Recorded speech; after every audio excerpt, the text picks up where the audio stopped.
Company case का decision है। Court decided in this case, आप लिखो, court decided in this case that Mr. Lee and his company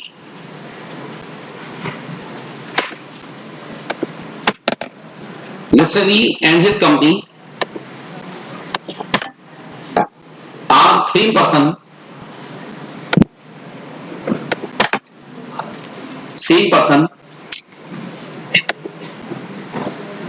and their corporate will be lifted.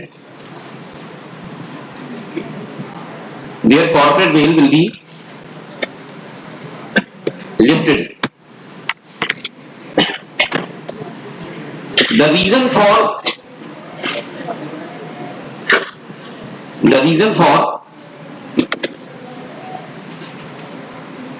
lifting of corporate will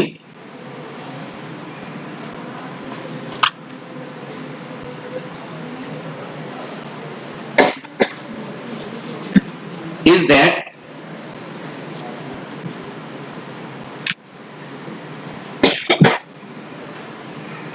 that the company is a separate person from the shareholders. Company is a separate person from the shareholders with respect to the life. With respect to the life. So the company does not die. The company does not die. Company की death नहीं होती बेटा share holder की death से. Company does not die with the death of shareholder. Company does not die with the death of shareholder. And this concept is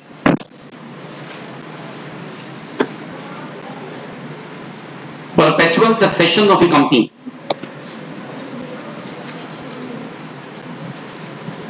This concept is perpetual succession of a company. In this case,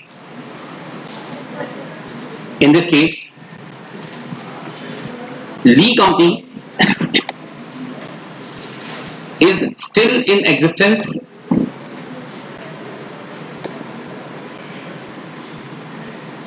But the Lee Company is still in existence.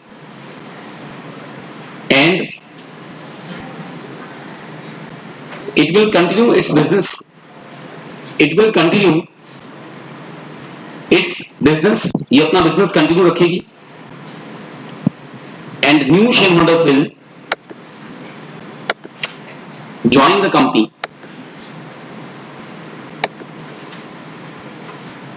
New shareholders will join the company. For the purpose of life,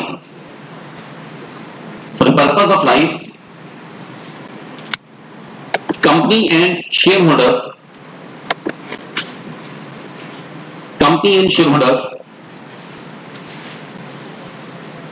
are always independent.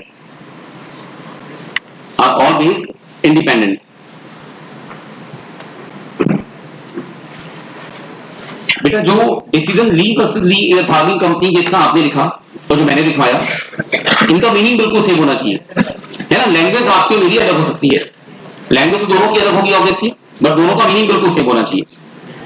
देखो slide पर ध्यान दो, सामने इसे देखो बेटा, questions लिख के रखो बेटा टुवर्ड्स द एंड, सारे आखिर में. बेटा देखो मैंने आपको लास्ट क्लास में, ध्यान दीजिए बेटा, सामने कॉर्पोरेट वेल के बारे में पढ़ाया था. बेटा ये हमारे बेसिक केसेस थे जो इसमें हमने पढ़ा कि कंपनी मेंबर्स और डायरेक्टर्स सेपरेट पर्सन है. जब हम इसको पढ़ते हैं कि कंपनी मेंबर्स और डायरेक्टर्स सेपरेट हैं, तो हमारा मतलब है कि कंपनी मेंबर्स और डायरेक्टर्स की एसेट्स, इनकम्स, लायबिलिटी और लाइफ सब अलग है. बट हमारे पास कुछ सर्कमस्टांस है इन सर्कमस्टांसेस में हम लोग ऐसा मानते हैं कि कभी कभी कंपनी फ्रॉड करती है पब्लिक के साथ। तो जहां पर भी कंपनी पब्लिक के साथ फ्रॉड करेगी, हम लोग ऐसा मानेंगे कि कंपनी एक आर्टिफिशियल बॉडी है। आर्टिफिशियल बॉडी कभी भी फ्रॉड नहीं कर सकती। आर्टिफिशियल बॉडी को मैनेज करने वाले जो डायरेक्टर्स हैं, बेटा उनके पास ऐसा दिमाग होता है कि वही फ्रॉड कर सकते हैं, या जो बड़ी बड़ी शेयर होल्डर्स कंपनी को चलाते हैं वो फ्रॉड कर सकते हैं। तो हमारे पास अगर हम इस कॉर्पोरेट वेल को ध्यान से देखें तो एक्सेप्शंस हैं, जहां पर हमने नाम दिया लिफ्टिंग ऑफ कॉर्पोरेट वेल। आपको मैंने कहा था वेल का मतलब एक कर्टन, पर्दा। तो हम इस पर्दे को, इस दीवार को हटाएंगे जहां पर कंपनी और शेयर होल्डर्स को सेपरेट माना जाता है। कंपनी के शेयर होल्डर्स और डायरेक्टर्स को चलाते हैं तो हमने उन्हें सेपरेट पर्सन माना। जब हम एक्सेप्शंस में जाएंगे तो हम इस वेल को इग्नोर कर देते हैं। मतलब अगर कंपनी ने फ्रॉड किया तो हम उसके डायरेक्टर्स को, शेयर होल्डर्स को लायबल मान सकते हैं। इसके ऊपर बहुत सारे एग्जांपल्स हैं, और तो इसके ऊपर हमारे पास 20 से 22 केसेस बनते हैं, लेकिन हम फाउंडेशन में इसके ऊपर 8 से 9 बड़े बड़े सर्कमस्टांस पढ़ते हैं जहां पर हम कॉर्पोरेट वेल को हटा देते हैं। इन सर्कमस्टांसेस में कंपनी के किए गए फ्रॉड्स के लिए उसके डायरेक्टर्स को पनिशमेंट होगी और उसके जो बड़े बड़े शेयर होल्डर्स हैं उन्हें पनिशमेंट होगी। इन सर्कमस्टांसेस को पढ़ने से पहले आप इसका बेसिक ध्यान रखो कि यहां पर कंपनी डायरेक्टर्स और मेंबर्स इन सभी को सेम पर्सन मानेंगे। कंपनी डायरेक्टर्स मेंबर्स तीनों बेटा सेम होंगे। कंपनी को, डायरेक्टर्स को, मेंबर्स को सेम पर्सन मानने का मतलब है कि अगर एक भी क्राइम करेगा तो दूसरे को पनिशमेंट हो सकती है। कंपनी की लायबिलिटी मेंबर से पे करा सकते हैं, कंपनी की लायबिलिटी डायरेक्टर से पे करा सकते हैं। और ये सर्कमस्टांस जो अभी हम पढ़ना शुरू करेंगे, ये सर्कमस्टांस दो तरह के होंगे बेटा। इन दो तरह के सर्कमस्टांसेस में कॉर्पोरेट वेल को इग्नोर किया जाता है। ये दो तरह के सर्कमस्टांस जो पढ़े जाते हैं उसमें सबसे पहले हैं जुडिशियल एक्सेप्शंस, दूसरे हैं स्टैट्यूटरी एक्सेप्शंस। जुडिशियल एक्सेप्शंस का मतलब है वो एक्सेप्शंस जिन्हें जजेस ने बनाया। जजेस ने बनाया, कोर्ट में केस गया और कोर्ट केस में कोर्ट ने ऐसा डिसाइड किया कि अगर कोई भी कंपनी फ्रॉड करती है, कोई भी कंपनी चीटिंग करती है, तो कंपनी के किए जाने वाले फ्रॉड और चीटिंग के लिए हम उसके डायरेक्टर्स को, शेयर होल्डर्स को गिल्टी मानते हैं। यह है जुडिशियल। इसमें कोर्ट केस होता है हमारे पास और उस केस में कोर्ट इस बात को डिसाइड करता है। कभी कभी किसी मैटर पर केस नहीं हुआ, किसी मैटर को लॉ में ऑलरेडी लिख दिया गया, तो कुछ मैटर्स ऐसे हैं जिन्हें लॉ ने एक्सप्लेन कर दिया, लॉ ने लिख दिया। तो लॉ में कहा गया कि अगर किसी भी कंपनी ने फ्रॉड किया, कोई सर्कमस्टांस दिया हुआ है, इस सर्कमस्टांस में कंपनी फंस गई, कंपनी सर्कमस्टांस में कवर होती है, वो सर्कमस्टांस एप्लीकेबल होता है, तो हम उसके अंदर डायरेक्टर्स और शेयर होल्डर्स को सेम मानते हैं कंपनी के साथ। हम मानते हैं company, director, share holder same person है। तो एक तो सर्कमस्टांस है स्टैट्यूटरी। स्टैट्यूटरी का मतलब है जो स्टैट्यूट से बने, स्टैट्यूट मतलब लॉ। और एक सर्कमस्टांस है जुडिशियल। जुडिशियल वो जिनको जजेस ने बनाया। जिन सर्कमस्टांसेस को जजेस ने बनाया इसमें कुछ नए हैं, कुछ पुराने हैं। जो पुराने सर्कमस्टांस हैं 1947 से पहले के, वो हाउस ऑफ लॉर्ड्स के हैं, वो इंग्लैंड के डिसाइडेड केसेस हैं। जो नए सर्कमस्टांस हैं वो सुप्रीम कोर्ट के जजमेंट बेटा। जो सर्कमस्टांस पढ़ते हैं, हर सर्कमस्टांस को जजेस ने डिसाइड किया किसी खास रीजन के लिए, तो मैंने सर्कमस्टांस के साथ उसका रीजन भी लिखा। ये सर्कमस्टांस आपको पढ़ने हैं सारे के सारे। आपको जो आईसीआई का स्टडी मॉड्यूल है उसमें कुछ कम सर्कमस्टांस हैं इन कंपैरिजन टू दैट जो हम पढ़ेंगे, थोड़ी सी हम उससे ज्यादा पढ़ रहे हैं। बट ध्यान रखिए सर्कमस्टांस इनके अलावा और भी हैं। तो मैं आपको जो सर्कमस्टांस पढ़ा रहा हूं वो सारे आपको समझने हैं। जुडिशियल में केसेस पढ़ाऊंगा, भाई इस केस में ऐसा हुआ, इस केस में ऐसा हुआ। और स्टैट्यूटरी में कंपनी लॉ के प्रोविजंस पढ़ाऊंगा कि इस लॉ के प्रोविजन के अकॉर्डिंग ऐसा डिसाइड किया जाता है, इस लॉ के प्रोविजन के अकॉर्डिंग ऐसा होना चाहिए। तो पहले जुडिशियल पढ़ेंगे। जुडिशियल वो जो कोर्ट के डिसीजन है, या तो सुप्रीम कोर्ट के इंडिपेंडेंस के बाद वाले या इंडिपेंडेंस से पहले वाले हाउस ऑफ लॉर्ड्स के, इंग्लैंड के। और स्टैट्यूटरी में कंपनी लॉ के प्रोविजंस हैं। कंपनी लॉ के प्रोविजंस जिन्हें कंपनीज एक्ट में लिखा गया किन केसेस में कॉर्पोरेट वेल की लिफ्टिंग होगी। तो बेटा मैं दो तरह के सर्कमस्टांस आपको भी शुरू कराऊंगा। पहले जुडिशियल पढ़ेंगे। इनको शुरू करने से पहले लिफ्टिंग ऑफ कॉर्पोरेट वेल क्या होता है, इसका क्या मीनिंग है, दो तरह के सर्कमस्टांस है। इसके ऊपर एक नोट आपको लिखवा देता हूं जो मैंने अभी आपके सामने बोला है सारा। तो आप एक हेडिंग डालिए आज की, आप इसका नाम लिखिए, डबल हेडिंग डालेंगे। पहली हेडिंग लिखेंगे exceptions of corporate well. First heading exceptions of corporate well, और इसके साथ एक और heading lifting of corporate well.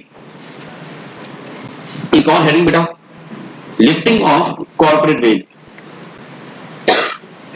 अब आप इन दोनों के अंदर लिखिए, ये कंबाइन हेडिंग होगी दोनों एक साथ, आप लिखिए पॉइंट्स बनाएंगे बेटा। First point, in some circumstances, in some circumstances corporate veil of a company, corporate veil of a company is lifted, corporate veil of a company is lifted, and in these circumstances, in these circumstances the company, its directors and the shareholders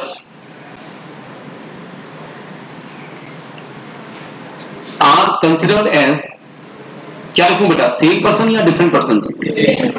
same person, are considered as same person.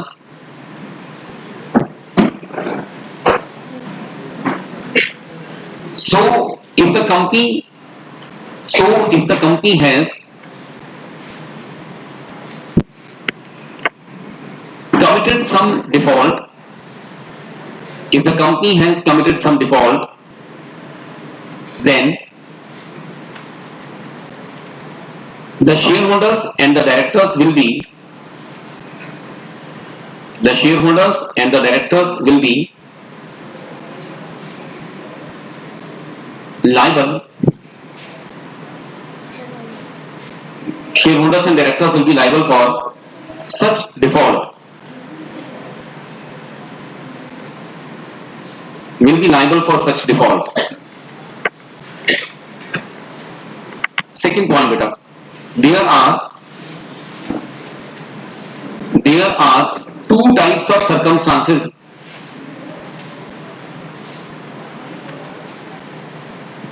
there are two types of circumstances in which the corporate veil is lifted, in which the corporate veil is lifted, and in these circumstances,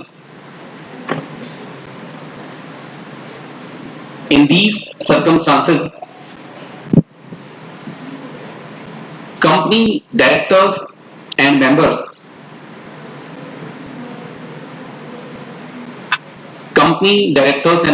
are considered as same person.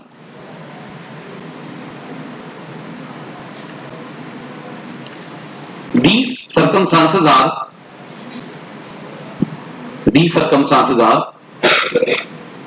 A point लिखेंगे judicial exceptions, A point judicial exceptions, और बेटा इस judicial exception को explain कर रहे हैं इसके साथ ही, these are the exceptions, बताइए इन्हें किसने बनाया? कोर्ट्स ने बनाया, जजेस ने बनाया. These are the exceptions created by judges, these are the exceptions created by judges. So in different court cases,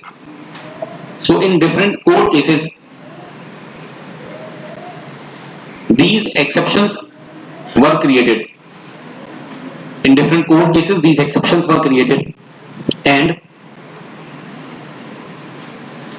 company directors and members, and the company directors and members were considered as same person,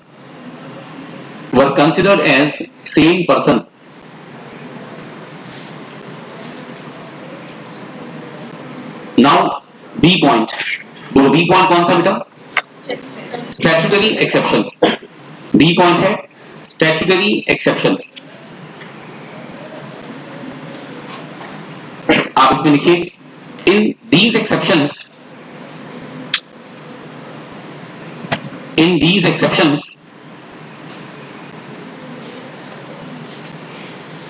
provisions are given in Companies Act, provisions are given in Companies Act for the lifting of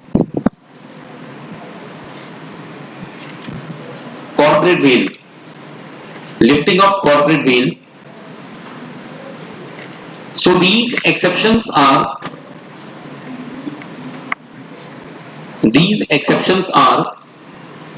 created by law. These exceptions are created by law. इन्हें बेटा law में already बना दिया गया, and these are not created by code. इन्हें code ने नहीं बनाया. These are not created by code.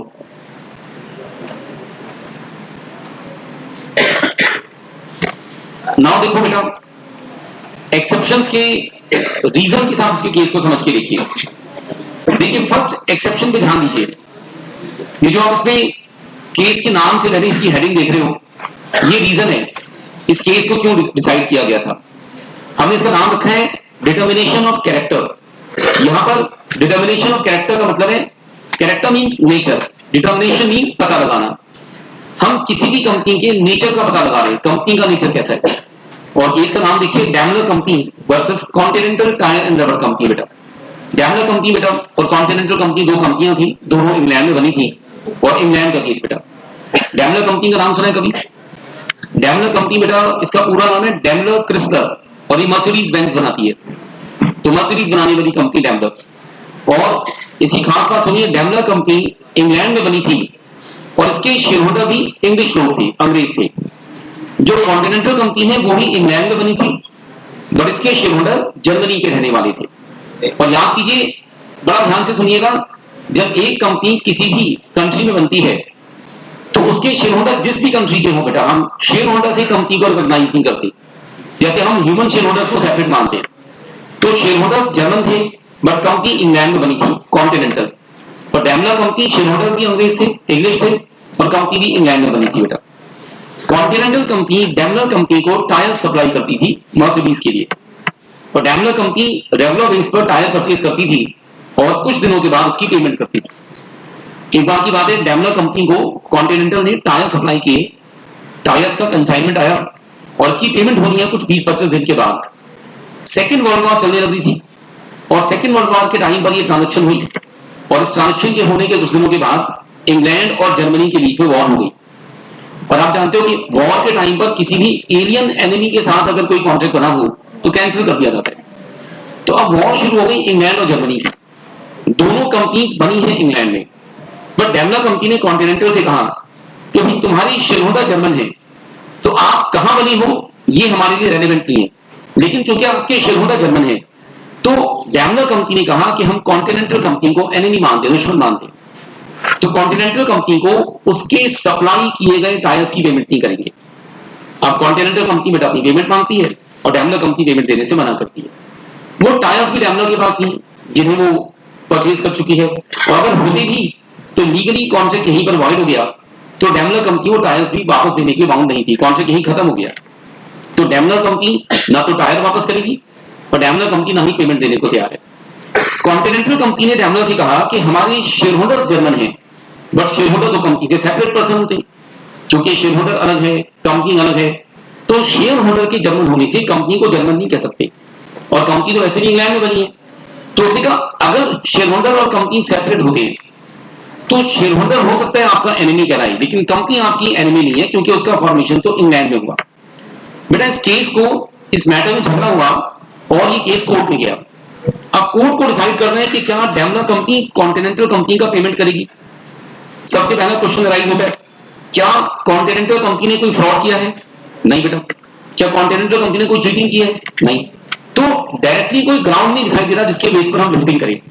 ऐसा नहीं लग रहा कि कॉन्टिनेंटल ने कोई क्राइम किया, कॉन्टिनेंटल ने कोई ऑफेंस किया जिसके बेस पर हम उसे और उसी कंपनी को सेम माने, शेयर होल्डर और कंपनी को सेम माने. लेकिन फिर भी डैमलर कंपनी कहती है कि कॉन्टिनेंटल हमारा एनिमी है और वॉर के टाइम पर एनिमी के साथ डीलिंग नहीं हो सकती. अब इस केस में जब ये केस कोर्ट में गया, कोर्ट ने बेटा इस केस को डिसाइड करना था, तो कोर्ट ने इस केस में प्रिंसिपल डेवलप किया, determination of character of A company. और इस प्रिंसिपल में कोर्ट ने कहा कि मैं अगर डैमलर कंपनी के पॉइंट ऑफ व्यू से कॉन्टिनेंटल कंपनी का नेचर पता करूं, तो कॉन्टिनेंटल कंपनी का नेचर पता करते हुए बात समझ में आती है कि अगर डैमलर कंपनी कॉन्टिनेंटल कंपनी को टायर्स का पेमेंट कर देती है, तो डैमलर का पैसा कॉन्टिनेंटल के पास गया, कॉन्टिनेंटल ने प्रॉफिट कमाया, पैसा कमाया, सेल हुई, प्रॉफिट अर्न करेगी उससे वो, और कॉन्टिनेंटल कंपनी जो प्रॉफिट कमाएगी, कोई भी कंपनी प्रॉफिट कमाकर वो प्रॉफिट क्या करती है, अपनी शेयर होल्डर्स को देती है डिविडेंड के नाम से। तो कॉन्टिनेंटल कंपनी का पैसा अभी नहीं तो बाद में अल्टीमेटली उसके शेयर होल्डर्स को मिलेगा डिविडेंड के नाम से, और शेयर होल्डर कहां के हैं, जर्मनी के हैं। तो टेक्निकली इंग्लिश पैसा जर्मनी में जाएगा। जब इंग्लिश पैसा जर्मनी में जाएगा तो आप कहिए कि इंग्लैंड का पैसा जर्मन लोगों को अपील करेगा, वो जर्मन जो कि हमारे एनिमी है, दुश्मन है ना बेटा। तो हमारा पैसा हमारे एनिमीज के पास जा रहा है। तो कोर्ट ने कहा वैसे ही कॉन्टिनेंटल ने कोई फ्रॉड नहीं किया, लेकिन वॉर अपने आप में एक एक्सेप्शन है। वॉर के टाइम पर हम किसी भी ऐसी कंपनी को प्रमोट नहीं करते जिसको बनाने वाले शेयर होल्डर्स हमारे एनिमी हो। तो कोर्ट ने कहा वॉर की वजह से जब भी वॉर होती है दो कंट्रीज में, हमारे एनिमीज की बनाई हुई कंपनीज को भी एनिमी मानते हैं, और वॉर के टाइम पर कॉर्पोरेट वेल को इग्नोर कर दिया जाता है, क्योंकि हमें अपने नेशनल इंटरेस्ट को बचाना सबसे जरूरी है। तो यहां पर एक एक्सेप्शन क्रिएट हुआ वॉर के नाम का, कि अगर मान लीजिए कल को इंडिया की किसी कंट्री से वॉर चल रही हो, तो उस कंट्री के शेयर होल्डर्स ने अगर कोई कंपनी बनाई हो तो हम उसे एनिमी मानते हैं। और जब मैं कहता हूं उस कंपनी के शेयर होल्डर्स ने, उस कंट्री के शेयर होल्डर्स ने कोई कंपनी बनाई हो, तो मतलब कंपनी के मेजॉरिटी शेयर होल्डर्स देश के हों। मान लीजिए हमारे पास एक कंपनी आती है किसी एक्स कंट्री से, और उसके अंदर कुछ शेयर होल्डर्स हैं जो वहां के भी हैं, कुछ शेयर होल्डर्स इंडियन भी हैं। अगर हाफ से ज्यादा शेयर होल्डर उस कंट्री के होते तो मैं ये कहता कि वो कंपनी हमारी एनिमी होगी। अगर हाफ से ज्यादा इंडियन है तो मेजॉरिटी स्टेक हमारा है, मेजॉरिटी ओनरशिप हमारी है, ज्यादा कंट्रोल हमारे पास है, तो फिर हम उसे एनिमी नहीं मानते। तो प्रिंसिपल डेवलप हुआ कि वॉर के टाइम पर कंपनियों शेयर होल्डर को सेम मानिए, क्योंकि हमें अपनी नेशनल सेफ्टी को, नेशनल इंटरेस्ट को बचाना सबसे जरूरी बेटा। तो हमारा सबसे पहला केस दो ऐसी कंपनियों का केस जिन्होंने कोई फ्रॉड नहीं किया। एक नॉर्मल बिजनेस ट्रांजैक्शन है, बिल्कुल जेन्युइन बिजनेस ट्रांजैक्शन है। एक बंदे ने टायर सप्लाई किए, दूसरे बंदे से अपना पैसा मांग रहा है, बट माना गया कि वॉर की वजह से वो हमारा एनिमी हो गया। वॉर के टाइम पर हम शेयर होल्डर और कंपनी में कोई डिफरेंशिएट नहीं कर रहे, दोनों को सेम मानते हैं। ये प्रिंसिपल 1940s में डेवलप हुआ, वर्ल्ड वॉर के बाद का प्रिंसिपल है, और इस प्रिंसिपल को आज तक हम फॉलो करते हैं। हम मानते हैं कि कंपनी एक आर्टिफिशियल बॉडी है। अगर हम किसी भी कंपनी के साथ डील करते हैं तो अल्टीमेटली उसका फायदा उसके शेयर होल्डर्स को मिलता है जो उसके मालिक हैं। अगर हम किसी भी कंपनी के साथ ट्रांजेक्शन करते हैं तो उसके रियल गेन्स उसके शेयर होल्डर्स के पास जाते हैं बेटा। और अगर शेयर होल्डर्स हमारे एनिमी है तो हम नहीं चाहेंगे कि हमारे एनिमी को कोई भी गेन हो। तो वॉर की वजह से कॉर्पोरेट वेल्थ की लिफ्टिंग की जाएगी। ये पहला जुडिशियल एक्सेप्शन वर्ल्ड में डेवलप हुआ। इसे हम दुनिया के लगभग हर देश में मानते हैं। ये एक्सेप्शंस का सबसे सिग्निफिकेंट पॉइंट है जहां पर एक कंपनी बिना कोई क्राइम किए, बिना कोई फ्रॉड किए एनिमी मानी जा रही है। इसमें कॉन्टिनेंटल की पॉलिसी से कोई फ्रॉड नहीं है। आपको हर केस में नहीं ढूंढना कि फ्रॉड ही हो, क्राइम ही हो, तभी हम लिफ्टिंग करेंगे। यहां पर बिना फ्रॉड, बिना क्राइम की लिफ्टिंग करें, नेशनल सेफ्टी के लिए बेटा। तो this is our first case, Daimler company versus continental tyre and rubber company. बोलो बेटा, केस समझ में आ गया? इस पर थ्योरी क्वेश्चन कैसा बनना चाहिए?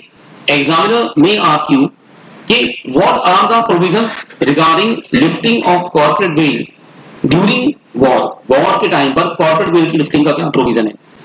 कभी कभी मैं इस क्वेश्चन को ऐसे पूछ सकता हूं कि what are the provisions relating to alien enemy. Alien enemy का क्या प्रोविजन है under companies act? Under Indian contract act नहीं कहता, अंडर कंपनीज एक्ट। अगर मैं कंपनीज एक्ट का प्रोविजन पूछता हूं तो फिर आपको ये केस बताना है।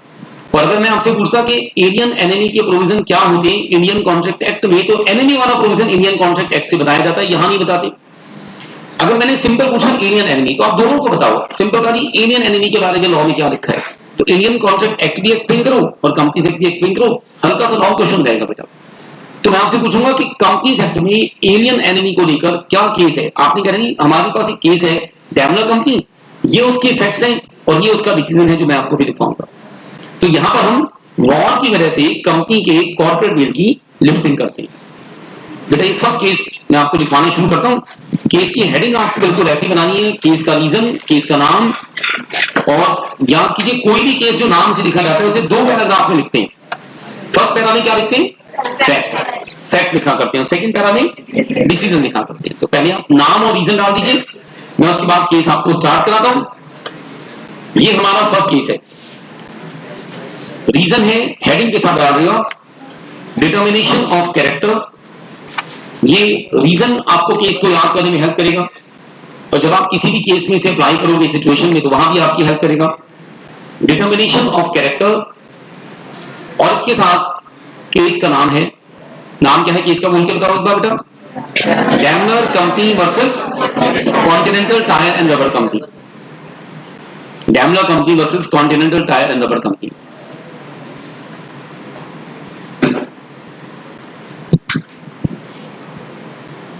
हम लोग फर्स्ट पैरा लिखना शुरू करें, फैक्ट्स स्टार्ट करें। लिखिए, Daimler company was created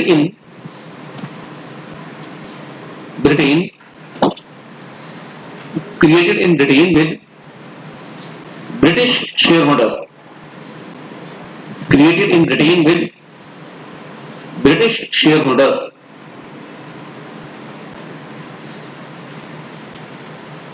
Continental Company was created in Britain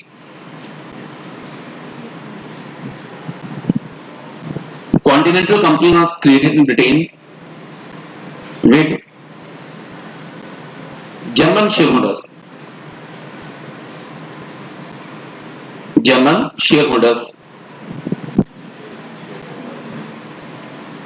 Continental Company supplied some tires. Continental Company supplied some tires to Daimler Company. Daimler Company. And in the meantime, beta war start हो गई. In the meantime, war started between England and Germany. War started between England and Germany.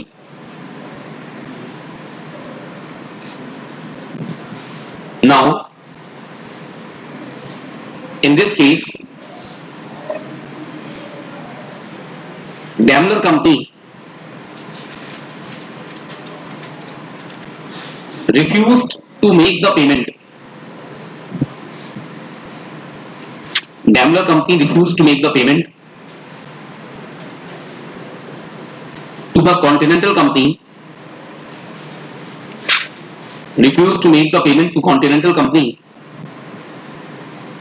for the tires supplied. For the tires supplied.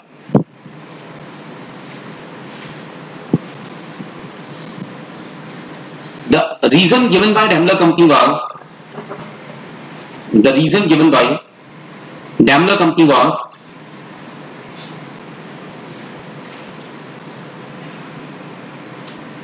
concept of alien enemy.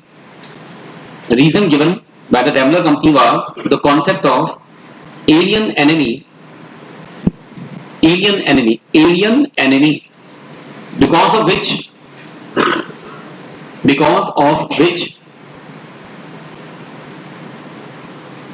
the contract becomes void.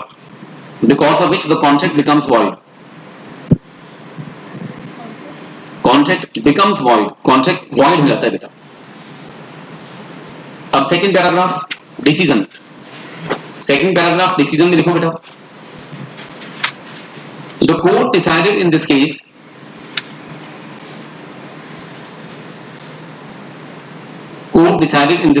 that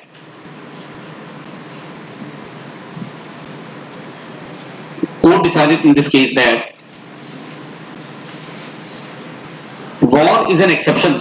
बेटा war अपने आप में exception है. War is an exception because of which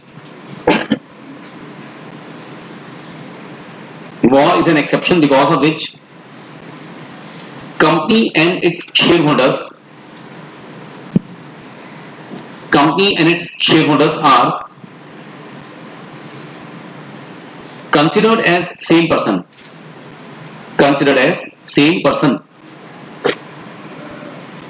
And their corporate veil is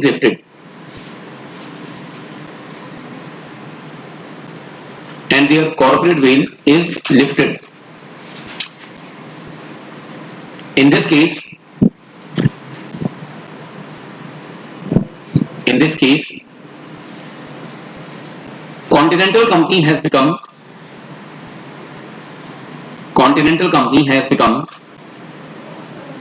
enemy for Daimler Company.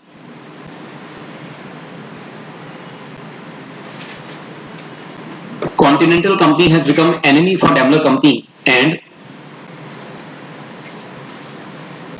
the contract has become void. The contract has become void because if the payment is made by Daimler Company, if the payment is made by Daimler Company, then English money will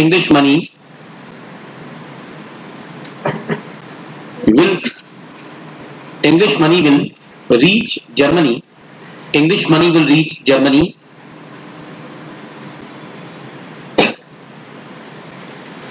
and it will be used against Britain. और इसको आप Britain के against use करेंगे. It will be used against Britain. So the corporate veil is lifted.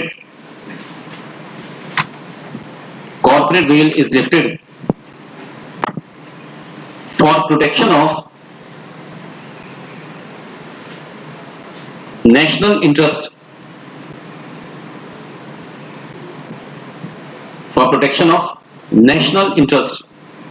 National interest को बचाने के लिए corporate veil की लिफ्टिंग करते हैं. बताओ बेटा, इस केस में एक्सेप्शन का रीजन क्या मान सकते हैं हम लोग? वॉर होना. इसमें कोई क्राइम तो नहीं है, इसमें कोई फ्रॉड भी नहीं बेटा. अब जो रिमेनिंग एक्सेप्शंस आपको पढ़ाऊंगा बेटा, इसके बाद आप देखोगे मैक्सिमम केसेस में आपको क्राइम दिखाई देंगे. तो ये सबसे अलग था, यहां पर कोई क्राइम नहीं हुआ. अब जो पढ़ेंगे उनमें क्राइम दिखाई देंगे बेटा. आप एक और केस का नाम देखो, इसका नाम है लेबर वेलफेयर, और बड़ा फेमस केस है बेटा. केस का नाम है workman versus AR industries limited. AR से बनता है एसोसिएटेड रबर इंडस्ट्रीज लिमिटेड. आप एक बार केस का नाम डाल दो, रीजन लिख लो पहले, लेबर वेलफेयर, और लेबर वेलफेयर के साथ आप केस का नाम लिख दो वर्कमैन जो है वर्कर्स की यूनियन का नाम था इस केस में. Workman versus AR industries limited.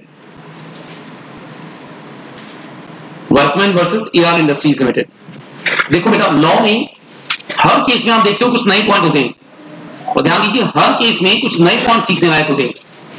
इस केस को देखेंगे, इसका नाम है एआर इंडस्ट्रीज लिमिटेड.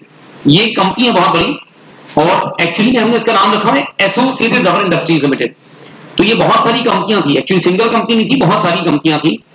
मैं हल्का सा केस को समझाने के लिए इसके फैक्ट्स को थोड़ा सा मॉडिफाई करके आपको बताऊंगा. देखो, हमारे पास एक लेबर लॉ होता है. इस लेबर लॉ का नाम है पेमेंट ऑफ बोनस एक्ट. बेटा, पेमेंट ऑफ बोनस एक नाम का लॉ है, मजदूरों पे अप्लाई होता है, वर्कर्स पे अप्लाई होता है. ये लॉ कहता है अगर किसी भी कंपनी के अंदर, किसी भी बिजनेस के अंदर 20 या 20 से ज्यादा वर्कर्स हैं, मिनिमम 20 या 20 से ज्यादा वर्कर्स हैं, तो हर साल एम्प्लॉयर अपने प्रॉफिट में से उन्हें बोनस दिया करता है. ठीक इसी तरह एक लॉ है employees provident fund act, EPF. ये लॉ कहता है जिन कंपनीज में, अगेन लिमिट है 20 की, जिन कंपनीज में 20 या 20 से ज्यादा वर्कर काम करते हैं, उन सभी कंपनीज में एम्प्लॉयर अपने एम्प्लॉइज को प्रोविडेंट फंड बनवा के देता है. तो एम्प्लॉयर को बोनस भी देना पड़ेगा, उसका पैसा खर्च हुआ, एम्प्लॉयर को प्रोविडेंट फंड भी देना पड़ेगा, अगेन उसका पैसा खर्च हुआ. तो हमारे पास बहुत सारे लेबर लॉज हैं. जैसे एक लेबर लॉ है, मैंने पीएफ का बताया, एक मैंने आपको बोनस का बताया, एक लॉ है ESI act, employ state insurance act. इन सभी लेबर लॉज में 20 एम्प्लॉय की लिमिट है अधिकतर केसेस में. तो अगर किसी भी कंपनी में 20 या उससे ज्यादा एम्प्लॉय हो, तो आप उन्हें प्रोविडेंट फंड दोगे, बोनस दोगे, उनका इंश्योरेंस कराओगे, तो आपका हजारों रुपए वेस्ट हो रहा है, खर्च हो रहा है. रादर ये तो नहीं कहना चाहिए वेस्ट हो रहा है, बट स्पेंड हो रहा है एम्प्लॉयज के ऊपर. तो बहुत बार एम्प्लॉयर क्या करता है कि उसके पास मान लीजिए 22, 23, 25 एम्प्लॉय हैं, तो वो एम्प्लॉय कम रखेगा, 20 से कम रखेगा, ताकि ना बोनस देना पड़े, ना प्रोविडेंट फंड देना पड़े, ना इंश्योरेंस कराना पड़े. अब जो बड़ी बड़ी कंपनीज है बेटा, जहां एम्प्लॉय बहुत ज्यादा 100, 125, 200, 300, 400, अब वो तो 20 से कम कर नहीं सकते, है ना, 2-4 एम्प्लॉय फालतू हो तो आप कम जॉब पे रखोगे, बट आपके पास बड़ा बिजनेस है, 400 एम्प्लॉय काम करने वाले थे, तो आप 20 से कम कैसे रखोगे आप? तो कुछ पर्संस रबर का बिजनेस करने वाली कंपनी खोलना चाहते थे, एसोसिएटेड रबर इंडस्ट्री नाम की कंपनी है। तो कुछ पर्संस का ग्रुप बेटा, 4-5 पर्संस हैं और ये बिजनेस करना चाहते थे रबर का। एस्टिमेट किया गया, हल्का सा मॉडिफाई करके केस बना रहा हूं, एस्टिमेट किया गया कि कंपनी में 300 के आसपास एम्प्लॉय होंगे। अब कैलकुलेशंस की, सारी प्लानिंग की, 300 एम्प्लॉय होंगे, बोनस देना पड़ेगा, 300 एम्प्लॉय होंगे, प्रॉविडेंट फंड देना पड़ेगा, ईएसआई देना पड़ेगा और बहुत सारे लेबर बेनिफिट देने पड़ेंगे। अभी लेबर बेनिफिट देना नहीं चाहते, तो इन्होंने क्या किया, 300 एम्प्लॉयज 300 एम्प्लॉयज वाली कंपनी स्टार्ट करने की बजाय इन्होंने छोटी छोटी कंपनियां बना दी बहुत सारी। हर कंपनी में रखे 15-16 एम्प्लॉय और 15-16 एम्प्लॉयज वाली 20 अलग अलग कंपनियां बना दी। 20 कंपनियां 15-15 एम्प्लॉय के साथ। किसी भी कंपनी में एम्प्लॉय 20 से ज्यादा नहीं है, तो कहीं पर भी बोनस पे नहीं करना पड़ता, पीएफ पे नहीं करना पड़ता, इंश्योरेंस नहीं कराना पड़ता, सब जगह लेबर वेलफेयर अवॉइड हो गई। वर्कर्स ने इन कंपनियों में काम करना शुरू कर दिया। स्टार्टिंग में तो उन्हें कुछ भी नहीं पता था, धीरे धीरे उनको पता लगा कि वो सेम पर्सन मिलके 20 कंपनियां चला रहे हैं, वो सारी कंपनी सेम बिजनेस करती हैं रबर का, सबके बिजनेस भी बिल्कुल आसपास ही, एक ही शहर में 20 कंपनियां और हर कंपनी में 20 से कम वर्कर। तो वर्कर्स ने एक यूनियन बना ली जिसका नाम हमने रखा वर्कमैन, और इस यूनियन ने ये अंदाजा लगाया कि ये सारा जो काम किया जा रहा है, 20 कंपनी खोली जा रही है, 15-16 वर्कर हर एक में, हर जगह 20 से कम वर्कर, इसका एक ही पर्पस है, बोनस चोरी करना, पीएफ चोरी करना, इंश्योरेंस को बचाना। तो यूनियन ने फैक्ट्री के जो मालिक थे, जो कंपनी के मालिक थे, उनसे डिमांड की कि देखो आपके यहां इन सभी कंपनीज को कंबाइन करके देखो तो नंबर ऑफ एम्प्लॉय 20 से ज्यादा है, बल्कि 300 है, तो आपको तो बोनस देना चाहिए, हमें तो बोनस मिलना चाहिए, पीएफ मिलना चाहिए, इंश्योरेंस मिलना चाहिए। तो यूनियन ने एम्प्लॉयर से इन सबकी डिमांड की, बोनस, पीएफ, इंश्योरेंस जैसे बेनिफिट्स, और एम्प्लॉय बेटा बेनिफिट देने को तैयार नहीं। दोनों में झगड़ा हुआ, केस चला, कोर्ट में केस किया। तो यूनियन ने कहा, वर्कर्स की यूनियन ने, कि इतनी ज्यादा कंपनीज बनाने का एक ही लॉजिक है कि सब वो लेबर वेलफेयर को चोरी करना चाहते हैं। तो एम्प्लॉयर्स ने कहा देखो, एक पर्सन कितनी कंपनीज बनाना चाहता है उसकी चॉइस होती है, वो एक कंपनी बनाए, वो 4 बनाए, वो 20 कंपनी बनाए, वो 50 कंपनी बनाए, हम किसी भी पर्सन को कंपनीज बनाने से रोक नहीं सकते। तो इन्होंने अगर 20 कंपनी बनाई तो कुछ भी इलीगल काम नहीं किया, because there is no illegality, there is nothing illegal. तो इस पूरी ट्रांजेक्शन को आप वैलिड मानो, 20 कंपनियां बिल्कुल सही से काम करेंगी और हर कंपनी में एम्प्लॉय 15-16 हैं, 20 से कम है, तो ना कहीं बोनस मिलेगा, ना कहीं पीएफ मिलेगा, इसमें कुछ फ्रॉड नहीं किया जा रहा, कोई बेईमानी नहीं की जा रही, लीगल तरीके से उन्होंने 20 कंपनीज बनाई। बेटा कोर्ट गया, केस में केस कोर्ट में गया और कोर्ट ने इस केस को डिसाइड करना है। आप बताओ बेटा, इस केस में क्या मानते हो, क्या इन कंपनीज को बनाने का पर्पस गलत था, या आपको लगता है कि नहीं इस केस में लिफ्टिंग नहीं हो सकती? पर्पस गलत था या नहीं था? गलत था। हम क्या रीजन दे सकते हैं पर्पस क्यों गलत था? क्या रीजन दे सकते हो? रीजन हैंड्स, कुछ रीजन बताना चाहो पर्पस क्यों गलत था? हाँ बेटा। एक ही बिजनेस करने के लिए उसी पर्सन ने मतलब 20 कंपनी एस्टैब्लिश करनी है। देखो, आप एक ही बिजनेस करने के लिए 20 कंपनी एस्टैब्लिश करो तो इस बेस पे गलत नहीं कर सकते, क्योंकि आपने कंपनी से ज्यादा बनाई। There has to be some motive जो दिखाई दे। और कुछ बेटा? ठीक है, केस के सर्कमस्टांस को देखिए कैसे लगता है कि मोटिव बोनस चोरी करने का था, क्योंकि हम जब तक अपने आंसर को उसके रीजन से मैच नहीं करेंगे। देखो बड़ी बेसिक बात, आज मैं आपको लिफ्टिंग ऑफ कॉर्पोरेट वेल पढ़ा दूं, तो कॉर्पोरेट वेल की लिफ्टिंग तो है केस के अंदर, आंसर तो आज का यही है, but you have to correct the reason. आपको रीजन को करेक्ट करना है कि भाई उनका जो मोटिव है वो बोनस को या पीएफ को चोरी करना कैसे लगता है। बोलो बेटा। हाँ बेटा। कि हर कंपनी में 20 से कम लेबर थे, तो उनका यही मोटिव था कि वो बोनस ना दें। देखो कंपनी में 20 से कम वर्कर होने का मतलब ये नहीं कि जानबूझ के 20 से कम रखे, वो कहते हैं कि आप स्टैब्लिश करोगे कि ऐसा क्यों हो रहा है। हाँ बेटा, आप कुछ कह रहे थे बेटा? ओके, मैं आपको रीजन बताता हूं, आपने इसको और थोड़ा सा डेप्थ में इसको देखो ध्यान से। बेटा जब आप रीजन देते हो आपके सबके रीजन बहुत अच्छे हैं, लेकिन रीजंस के अंदर एक पॉइंट मिसिंग हो गया, अगर आप उसको भी जोड़ दोगे तो आपका रीजन बड़ा लॉजिकल हो जाता है। कोर्ट ने कहा कि लिफ्टिंग होगी, कॉर्पोरेट में लिफ्ट करेंगे, और यहां आपने एक से ज्यादा कंपनीज बनाई, ऑल्दो मैंने कहा भी एक से ज्यादा कंपनी बनाना गलत नहीं है, हर कंपनी में 20 से कम वर्कर थे, 20 से कम वर्कर होना भी गलत नहीं है, लेकिन कोर्ट ने कहा कि आप एक ही बिजनेस करने के लिए 20 कंपनी बनाते हो, लॉजिकल ये होना चाहिए था कि कंपनी एक होती है और 20 ब्रांच होती। There should have been a single company and there must be 20 branches. एक कंपनी की 20 ब्रांच खोलते हो ज्यादा लॉजिकल होता है। आपने 20 बार कंपनी की फॉर्मेशन की। देखो कंपनी की फॉर्मेशन अपने आप में एक लेंथी प्रोसेस है। आपने 20 बार फॉर्मेशन का प्रोसेस किया। फॉर्मेशन एक बार होनी थी, ब्रांचेस 20 खोलती ज्यादा लॉजिकल होता, क्योंकि हर बिजनेस ऐसे ही काम करता है, मल्टीपल ब्रांचेस खोलता है। आपने ब्रांचेस बनाने की बजाय जो लॉजिकल स्टेप होता है कि एक कंपनी की 20 ब्रांच है ना, 20 कंपनियां नहीं बनाता कोई भी आदमी बेटा। होंडा वालों ने इंडिया में 250 शोरूम खोले बेटा, तो ऐसे नहीं कि 250 कंपनियां बना दी। होंडा तो एक ही है, लेकिन उसके 20 फ्रेंचाइजी हैं, शोरूम्स हैं, ब्रांचेस हैं, डिवीजन हैं, अंडरटेकिंग्स हैं। तो कंपनी का there should have been a single company, और कंपनी की ब्रांचेस 20 होती ना, तो लॉजिकल बात थी कि आप 20 जगह बिजनेस करना चाहते हो। फिर ऊपर से आप जो बिजनेस कर रहे हो, 20 इंकॉर्पोरेशन हुई कंपनीज के, हर जगह अलग बुक्स ऑफ अकाउंट्स मेंटेन होंगी। इसका मतलब हर जगह income tax, GST, sale tax, VAT के जैसे लॉ सब जगह अलग चलेंगे। एडमिनिस्ट्रेशन 20 गुना बढ़ गया, आपकी मेहनत 20 गुना हो गई, काम सेम हो रहा है, एक ही शहर में हो रहा है और नेचर भी सेम है। तो इसलिए लग रहा है कि आपका मोटिव कुछ ऐसा था कि आप इतनी पॉपुलेशन से तो लेने को तैयार हो गए, इतना बर्डन अपने सिर पर लेने को तैयार हो गए, तो आपका रियल मोटिव कुछ गलत था।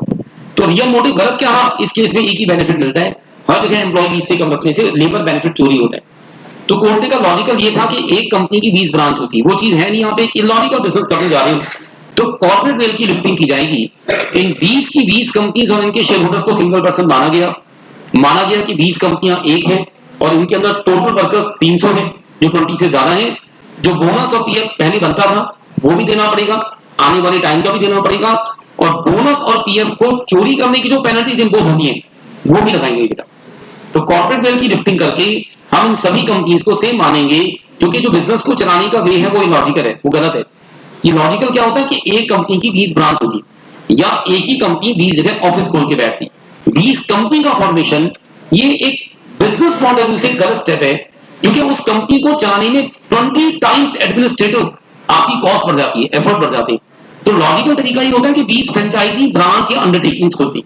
तो बिजनेस को चलाने का तरीका सेंसफुल नहीं है, इलॉजिकल है।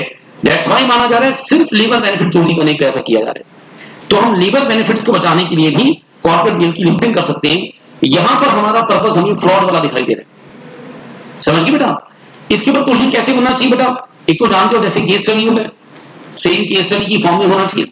और एक क्वेश्चन मुझे लगता है इसके ऊपर बड़ा लॉजिकल बन सकता है हमारे पास, कि एग्जामिनर आपसे पूछ सकता है कि बताइए क्या हम कंपनी लॉ में किसी दूसरे लेबर लॉ का बेनिफिट लेने के लिए, कंपनी लॉ में लेबर लॉ का बेनिफिट लेने के लिए कॉर्पोरेट वेल का मिसयूज कर सकते हैं?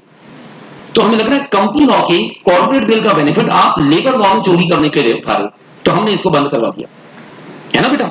हम किस चीज का बेनिफिट ले रहे हैं? लेबर वेलफेयर का। कौन सी लॉ से बच रहे हैं? बोनस की लॉ से। कौन सी लॉ से बच रहे हैं? प्रोविडेंट फंड की लॉ से। कौन सी लॉ से बचते हैं? एम्प्लॉई स्टेट इंश्योरेंस की लॉ से बच रहे हैं। और इसको बचने के लिए किस चीज का सहारा ले रहे हैं? कॉर्पोरेट वेल, कंपनी लॉ का। Now you taking the advantage of corporate veil to escape the liabilities under labour laws. तो मैं क्वेश्चन पूछूंगा कि क्या हम कॉर्पोरेट वेल का मिसयूज करके या यूज करके हम किसी लेबर लॉ से अपनी लायबिलिटी को बचा सकते हैं? तो आपने कहना this is not possible because of this judgement. इस केस की वजह से अब हम इस बेनिफिट को नहीं ले पाते। अगर ये केस नहीं होता तो डेफिनेटली हम इस वजह से चोरी कर सकते थे, बेईमानी कर सकते थे। समझ गए बेटा? बेटा मैं केस आपको लिखवाता हूं, नाम आप डाल ही चुके हो। फर्स्ट पैरा कौन सा लिखते हैं मुझे बताओ? फैक्ट्स लिखो बेटा। फैक्ट्स लिखिए बेटा। In this case some persons created multiple companies. Some persons created multiple companies. Some persons created multiple companies in which the number of employees were less than 20. Number of employees were less than 20। बेटा हर company में number of employ 20 से कम थे, number of employees were less than 20। In none of the company, किसी भी company में बेटा, in none of the company, in none of the company labour benefits, in none of the company labour benefits like bonus, EPF, bonus, EPF. EPF होता है employees provident fund, ESI, bonus, EPF, ESI were given. हमने कहा none of the company labor benefits like bonus, EPF, ESI were given. None of the company मतलब किसी भी company में नहीं दे रहे थे. The workers of these companies,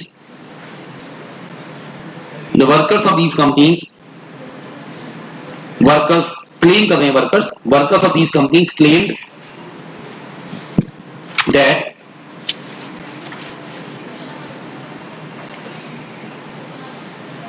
the companies should be considered as a single person. The companies should be considered as a single person and their corporate veil must be lifted. Their corporate veil must be lifted. The corporate veil must be lifted. So the court case was started. बेटा यहाँ पर एक court case start हुआ. So the court case was started between the workers and the management. Court case was started between workers and the management.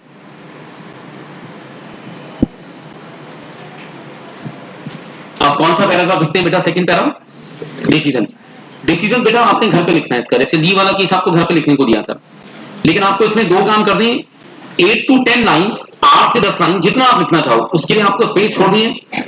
और बेटा इसके बाद 10 line आपको स्पेस छोड़नी है मेरे लिए, जो मैं कमिंग क्लास में इसका जजमेंट आपको लिखाऊंगा. एक डिसीजन आपने लिखना है, उसके लिए स्पेस छोड़ दो 8-10 लाइन का. 10 लाइन छोड़ दो जो मैं लिखाऊंगा कमिंग क्लास में, सो दैट आपका डिसीजन आप उसके बाद अपग्रेड कर सकते हो. ठीक है ना? तो कितनी स्पेस छोड़ रहे हैं? 18 से 20 लाइन. डिसीजन क्या है बेटा इसका? कि कॉर्पोरेट वेल की लिफ्टिंग करेंगे, बिकॉज आप कॉर्पोरेट वेल का मिसयूज करके लेबर बेनिफिट्स को चोरी नहीं कर सकते. राइट बेटा? स्पेस छोड़ दीजिए बेटा. और नेक्स्ट केस का नाम देखिए. बोलो बेटा क्या नाम है केस का? रीजन क्या है केस का? Economic offence. और केस है शांतनु रे वर्सेस यूओआई. यूओआई है union of India. Central government को यूनियन ऑफ इंडिया कहते हैं बेटा. इंडिया की सेंट्रल गवर्नमेंट को हम लॉ में यूनियन ऑफ इंडिया नाम से बोलते हैं. तो आप लिख सकते हो पूरा इकोनॉमिक ऑफेंसेस शांतनु रे वर्सेस यूनियन ऑफ इंडिया. बेटा ये जो केस है, हाँ जी शुरू कर दें इस केस को बेटा. इस केस के बारे में सुनिए बेटा. इस केस के फैक्ट्स थोड़े से कॉम्प्लिकेटेड हैं आपके लिए, तो इस केस को बड़ा सिंप्लीफाई करके, हल्का सा मॉडिफाई करके बता रहा हूं ताकि आप इसको सिंप्लीफाइड तरीके से समझ सको. देखो हमारे पास इंडिया में भी जीएसटी लगता है बेटा, गुड्स एंड सर्विस टैक्स होता है. जीएसटी आने से पहले इंडिया में गुड्स के मैन्युफैक्चर के ऊपर एक टैक्स हुआ करता था, एक्साइज ड्यूटी. तो कोई भी पर्सन गुड्स बनाता था उस पर टैक्स होता था एक्साइज ड्यूटी. देखो एक्साइज ड्यूटी का टाइम का केस है और हमने इसको नाम रखा इकोनॉमिक ऑफेंस. इकोनॉमिक ऑफेंस का मतलब है कि हम इसमें इंडियन इकोनॉमी को नुकसान पहुंचा रहे थे. इस केस में शांतनु रे एक पर्सन है जिनके एक कंपनी बनाने से इंडियन इकोनॉमी को नुकसान पहुंचा था. और कैसे पहुंचता है? क्योंकि वो एक्साइज ड्यूटी में डीलिंग करने वाले थे. देखो एक्साइज बेटा एक टैक्स था एक्साइज ड्यूटी, और एक्साइज ड्यूटी के दो प्रिंसिपल होते थे. एक प्रिंसिपल था एक्साइज ड्यूटी का कि अगर आप इंडिया में गुड्स बनाते हो और इंडिया में ही सेल करते हो, गुड्स कहां बनती है बोलो? इंडिया में. और सेल कहां पर होती है? तो गुड्स के मैन्युफैक्चर पर एक्साइज ड्यूटी नाम का टैक्स भी होता था. इसका दूसरा प्रिंसिपल था कि अगर इंडिया में गुड्स को बनाते हैं और उन गुड्स को इंडिया से एक्सपोर्ट कर देते हैं, गुड्स बनाते हैं और इंडिया से एक्सपोर्ट कर देते हैं, मतलब इंडिया में गुड्स को नहीं बेचते, तो आप गुड्स को बनाकर जब एक्सपोर्ट करते हो तो उस पर एक्साइज ड्यूटी नहीं लगती थी. क्योंकि एक्सपोर्ट करने से फॉरेन करेंसी आती है, बैलेंस ऑफ पेमेंट स्ट्रांग होता है. तो आप जब गुड्स को इंडिया में बनाकर एक्सपोर्ट करो तो एक्साइज ड्यूटी नहीं लगती थी, और इंडिया में बनाकर इंडिया में बेचो तो एक्साइज ड्यूटी लगती थी. तो शांतनु रे एक कंपनी बना लेते और इनकी कंपनी गुड्स का मैन्युफैक्चर करती है. अब मैन्युफैक्चर करने के बाद बहुत सारी गुड्स एक्सपोर्ट भी होती हैं और बहुत सारी गुड्स इंडिया में बेची जाती हैं. तो हम ना गुड्स पर बाइफर्केशन करते हैं. जो जो गुड्स एक्सपोर्ट हो रही है, जितना प्रोडक्ट एक्सपोर्ट होता है उतने पर एक्साइज ड्यूटी नहीं लगती, और जो प्रोडक्शन इंडिया में बेची जा रही है उस पर एक्साइज ड्यूटी लगती है. तो शांतनु रे ने क्या करना शुरू किया कि ये इंडिया में अपनी प्रोडक्शन बेचते हैं, कुछ प्रोडक्शन एक्सपोर्ट भी करते हैं. बेटा जो प्रोडक्शन इंडिया में बिकती है उसका भी एक बहुत बड़ा हिस्सा ये एक्सपोर्ट दिखा दिया करते हैं। तो शांतनु रे गुड्स को इंडिया में बेच रहे हैं, लेकिन कहां दिखा रहे हैं कि गुड्स कहां जा रही है, एक्सपोर्ट होती है। अब क्योंकि पेपर्स में, डॉक्यूमेंट्स में एक्सपोर्ट दिखाया जा रहा था, तो उन पर एक्साइज ड्यूटी नहीं लगती। तो मानिए एक एग्जांपल कि ये अपनी प्रोडक्शन का बहुत बड़ा हिस्सा इंडिया की डोमेस्टिक मार्केट में सेल करते हैं, बल्कि दिखाते ये हैं कि गुड्स एक्सपोर्ट होती है। अब क्योंकि गुड्स को एक्सपोर्ट दिखाया जा रहा है, तो एक्साइज ड्यूटी बच जाती थी। बेटा कई साल तक बिजनेस ऐसे ही चलता रहा, और कई साल के बाद कहते हैं कस्टम डिपार्टमेंट ने एक बार इनके कंसाइनमेंट्स को पकड़ लिया। ये वो कंसाइनमेंट थे जो एक्सपोर्ट होने थे, बल्कि डोमेस्टिक मार्केट में डाइवर्ट किए जा रहे थे बेचने के लिए। तो गुड्स जो एक्सपोर्ट होनी थी और इंडियन मार्केट में बेची जा रही थी, उन्हें कस्टम डिपार्टमेंट ने सीज कर दिया, पकड़ लिया। ये पूरा फ्रॉड सामने आ गया कि कंपनी पिछले काफी टाइम से एक्सपोर्ट दिखाकर इंडिया की डोमेस्टिक मार्केट में गुड्स को बेचती है। जब इस फ्रॉड को पकड़ा गया, तो इसे हम कस्टम्स एक्ट के प्रोविजंस में स्मगलिंग कहते हैं, और कस्टम्स एक्ट में इसके लिए पनिशमेंट है, 3 से 7 साल की जेल होती है। अब बेटा जेल आर्टिफिशियल पर्सन को तो हो नहीं सकती, जेल तो नेचुरल पर्सन की हो सकती है। तो कस्टम डिपार्टमेंट ने कंपनी के डायरेक्टर और सबसे बड़े शेयर होल्डर शांतनु रे पर केस चलाया कि शांतनु रे स्मगलिंग करता है और इसको कस्टम्स एक्ट में पनिशमेंट होनी चाहिए। तो शांतनु रे इस कोर्ट में सबसे पहले डिफेंस क्या देते हैं बेटा, शांतनु रे कहते हैं कि कंपनी और share holder are 2 separate persons. Company अलग है, शेयर होल्डर अलग है, बिकॉज कंपनी और शेयर होल्डर दोनों अलग है। तो कंपनी की गई स्मगलिंग के लिए आप शेयर होल्डर या डायरेक्टर को जेल में नहीं डाल सकते। स्मगलिंग कौन करता है, कंपनी। बिजनेस किसका है, कंपनी का। कंसाइनमेंट जो पकड़े गए वो किसके थे, कंपनी के। प्रॉफिट कौन कमाता है, company, and it's a separate legal person. Shantanu ने कहा कि मैं इस कंपनी में एज ए डायरेक्टर काम करता हूं, स्मगलिंग में मेरा कोई रोल नहीं है, ना मैंने स्मगलिंग की और ना ही मैंने कंपनी से कहा कि स्मगलिंग करो। जो भी काम करता है ये कंपनी अपने आप करती है, बिकॉज से लीगल पर्सन, लीगल पर्सन का सारा काम उसके नाम से होता है। क्या कहते हैं बेटा, क्या शांतनु ने की बात ठीक मान सकते हैं, नहीं मान सकते ना, क्यों नहीं मान सकते बेटा, क्योंकि अच्छा इसके लिए हम 3 बातें बोलते हैं। देखो आपका हर रीजन आपके आंसर से करेक्ट होना बड़ा जरूरी है। ये केस का आंसर भी घर पे लिखने को दूंगा बेटा, तो ध्यान से केस को सुनिएगा। शांतनु रे के केस में कोर्ट ने डिसाइड करके कहा कि company is an artificial person and artificial person is not supposed to have its own brain.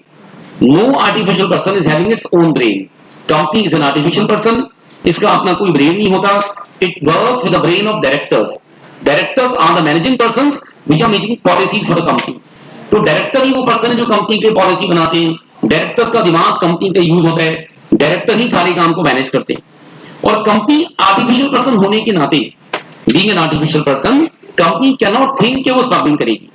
अगर स्मगलिंग हुई तो डायरेक्टर्स ने ही कराई, स्मगलिंग हुई तो डायरेक्टर्स ने ही इस काम को मैनेज किया, और डायरेक्टर्स गिल्टी है स्मगलिंग के लिए, क्योंकि आर्टिफिशियल पर्सन कभी भी खुद अपने दिमाग से काम नहीं करता, उसको मैनेज करने वालों का दिमाग ही उसके लिए काम करता है।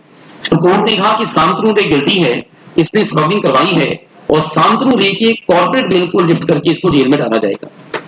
देखा बेटा, तो मैं इसमें क्या कहता हूं कि अगर इंडियन इकोनॉमी के साथ कोई ऑफेंस होता है, क्योंकि अगर हर बंदा स्मगलिंग करे, एक्साइज ड्यूटी चोरी करे, जीएसटी चोरी करे, टैक्सेस चोरी करे, तो हम मानते हैं कि इकोनॉमी नहीं चल सकती। तो इकोनॉमिक ऑफेंसेस में किसी भी कंपनी के डायरेक्टर्स और शेयर होल्डर्स को गिल्टी माना जाता है। समझ गए बेटा। इसकी बेटा फैक्ट्स में आपको लिखा रहा हूं। डिसीजन अगेन बिल्कुल सेम ऐसे ही करेंगे, एक आपने लिखना और एक मैं कमिंग क्लास में आपको नोट कराऊंगा। आप शुरू कीजिए, केस का नाम लिख ही चुके हैं आप। फर्स्ट पैरा कौन सा बेटा, फैक्ट्स। आप लिखो, in this case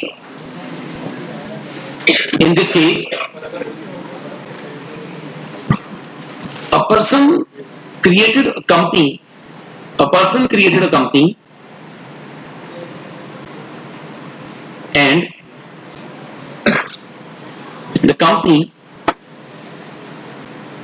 and the company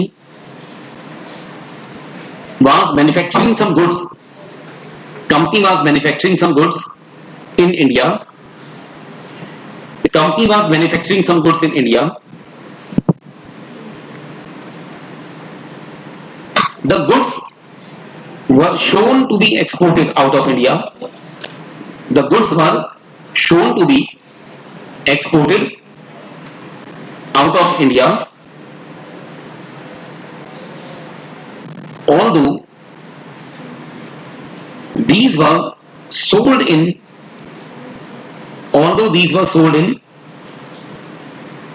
domestic market in India. दोबारा सुनिए, although these were sold in domestic market in India. In this way,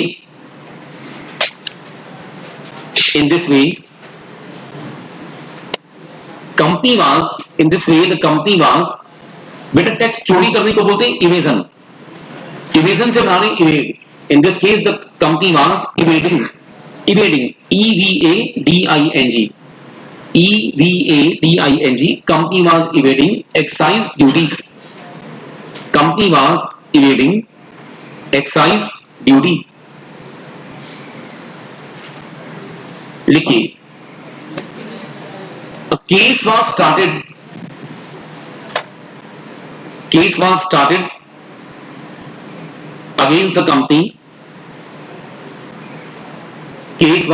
against the company, when this circumstance was detected,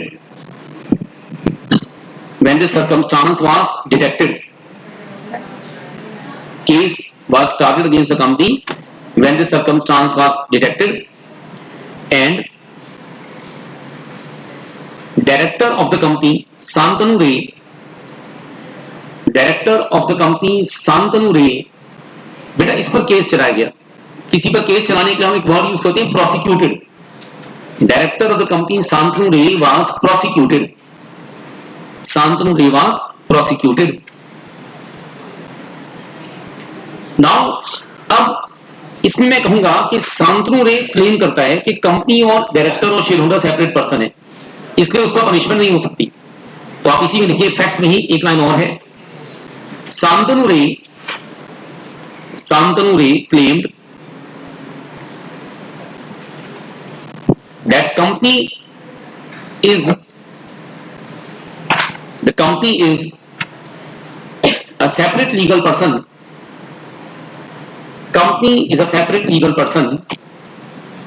Hence director is not guilty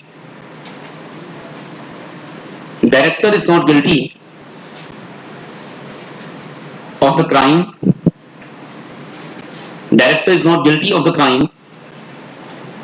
Committed by the company.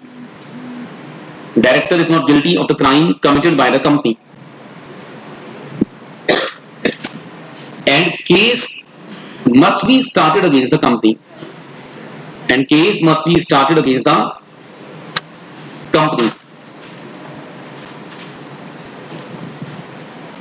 बस बेटा आपने इसमें अपने answer के लिए space छोड़नी है. Again 7, 8, 9, 10 lines और 8 से 10 लाइन बेटा आपने छोड़नी है. मैं आपको आंसर कभी क्लास में लिखाऊंगा. मुझे बताओ, लिफ्टिंग करेंगे यहाँ, कॉर्पोरेट वेल्थ नहीं करेंगे? और क्या रीजन देंगे लिफ्टिंग का? कि कंपनी एक आर्टिफिशियल बॉडी है, इसका अपना कोई ब्रेन नहीं है, और क्योंकि इसका अपना कोई भी ब्रेन नहीं है तो कंपनी डायरेक्टर्स के ब्रेन से काम करती है. That is the main reason जिसकी वजह से हम लिफ्टिंग करेंगे. ठीक है बेटा. एक केस और देखो बेटा. हाँ बेटा, union of India. Central government को बेटा यूनियन ऑफ इंडिया कहते हैं. इंडिया में सेंट्रल गवर्नमेंट को यूनियन कहते हैं. बेटा अगले केस का नाम लिखिए, इलीगल पर्पस. रीजन है इलीगल पर्पस.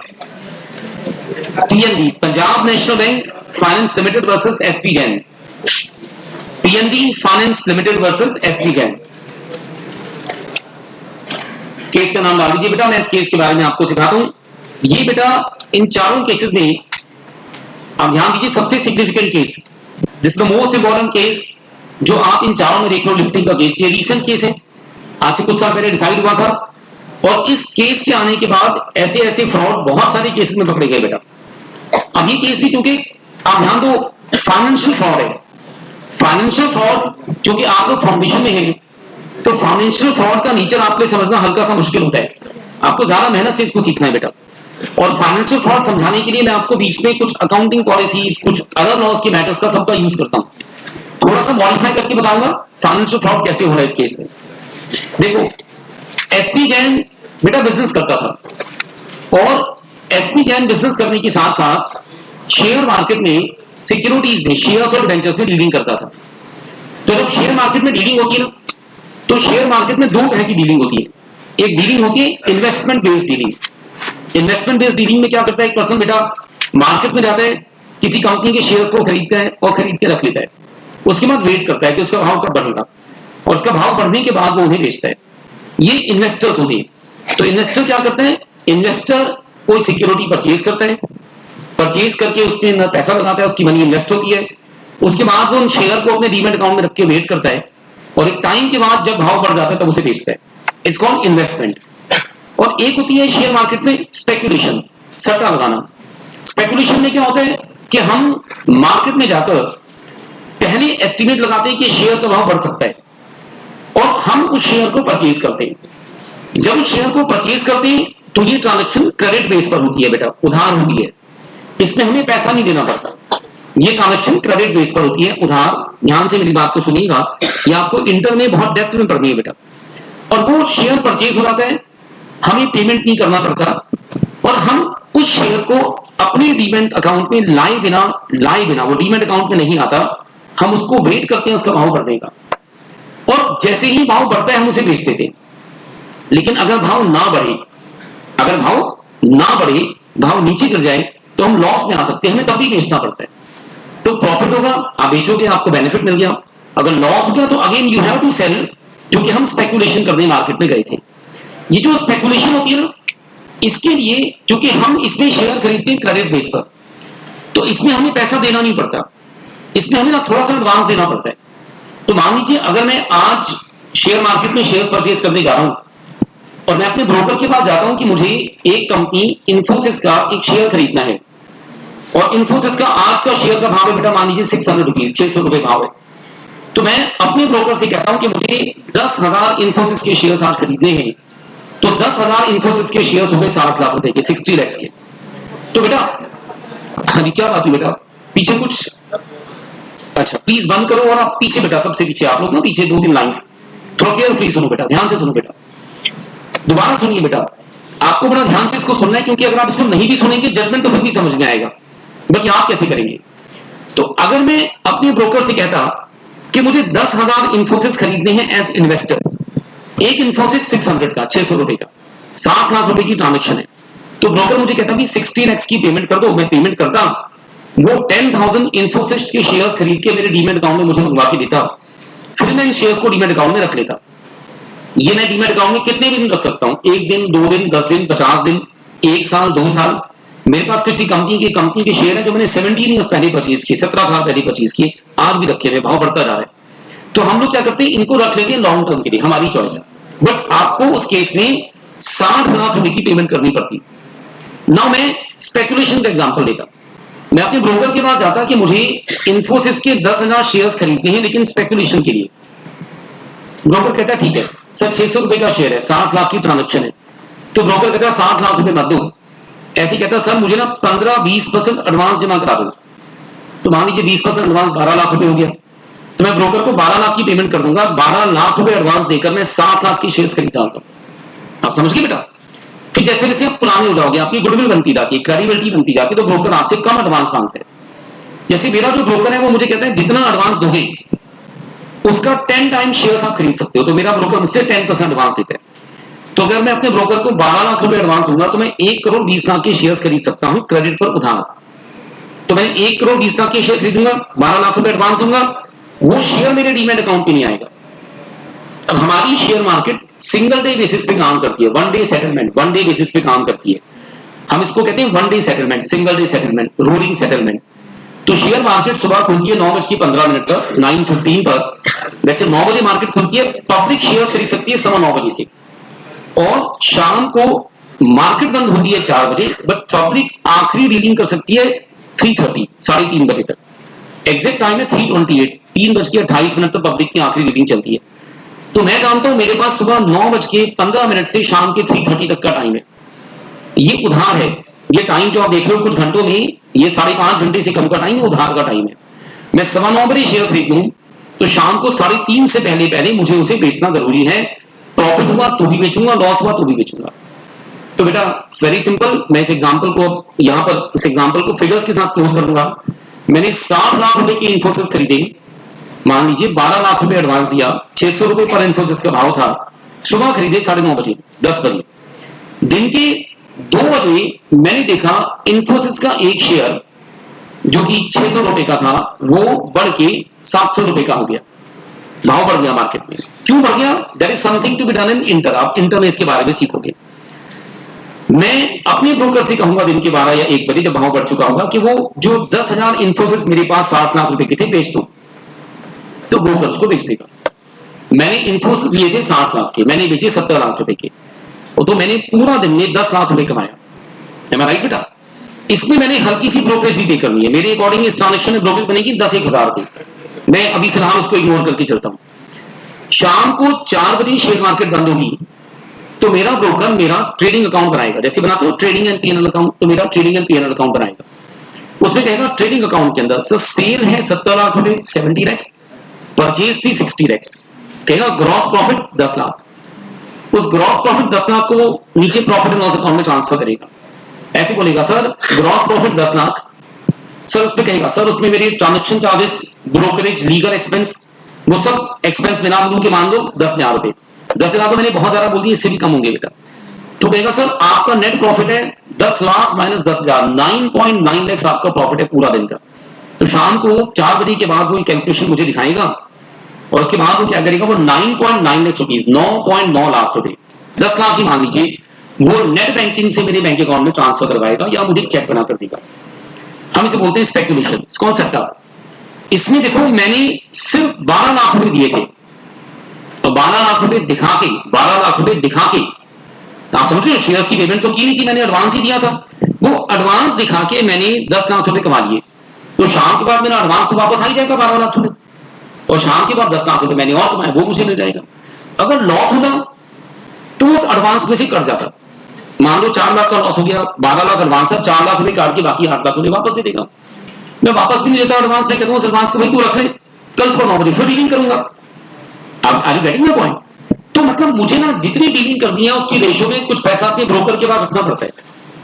अब मैं आपको एक सिंपल कैलकुलेशन बताता हूं। मैंने कहा मेरा ब्रोकर मुझे 10% एडवांस लेकर मुझसे काम करवाता है ना बेटा। तो देखो मैं डीलिंग्स नहीं करता, मुझे अपने इंटर और फाइनल वाले बच्चों को ये मार्केट की ट्रांजेक्शन सिखानी होती है। इंटर में सिखानी होती है बहुत सारा, फाइनल में तो बहुत ज्यादा सिखानी होती है। तो मैं उन बच्चों को सिखाने के लिए मैं अपने डीमैट अकाउंट में शेयर्स की सेल परचेज करके उनको दिखाता हूं। मैं उन्हें कहता हूं कि आप सेल परचेज मत करो, मैं करके दिखाता हूं और आप मुझे ट्रेडिंग करते हुए देखो। तो हम लोग क्या करते हैं बेटा, एक एग्जांपल, मैं अपने ब्रोकर के पास 10 लाख रुपए जमा करा के आता हूं, ब्रोकर के पास 10 लाख रुपए ट्रांसफर करके आता हूं, तो मैं अपनी क्लास में उन बच्चों को 1 करोड़ तक की ट्रांजेक्शन करके दिखा सकता हूं शेयर्स की सेल परचेज की। That means I need 10 lakh rupees. अगर मुझे 1 करोड़ की डीलिंग करना तो मुझे 10 लाख रुपए चाहिए, और अगर मैं अपने लिए डीलिंग करूं, मुझे 100 करोड़ की डीलिंग करना, मुझे बेटा 10 करोड़ रुपए चाहिए। तो इस केस में एसपी जैन शेयर मार्केट में स्पेकुलेशन करने जा रही है एंड ही नीड्स मनी। अब वो उस पैसे को लेने के लिए बैंक में गए, लोन लेने के लिए बैंक में गए कि मुझे लोन दे दो। बैंकों ने पूछा कि क्या पर्पस है, एसपी जैन ने कहा कि मार्केट में स्पेकुलेशन करनी है। तो एक्चुअली बैंक जानता है कि स्पेकुलेशन में रिस्क होता है। अगर आपने ठीक से पढ़े बिना, कैलकुलेशन किए बिना, सीखे बिना आपने रैंडम बेस पर शेयर्स की सेल परचेज कर दी, लॉस भी हो सकता था।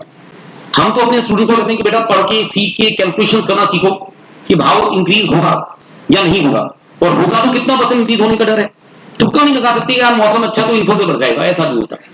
तो एसपी जैन को पैसा चाहिए, बैंक से लोन चाहिए और शेयर मार्केट में लगाना था, स्पेकुलेशन करने के लोन नहीं मिलता। Are you getting my point बेटा?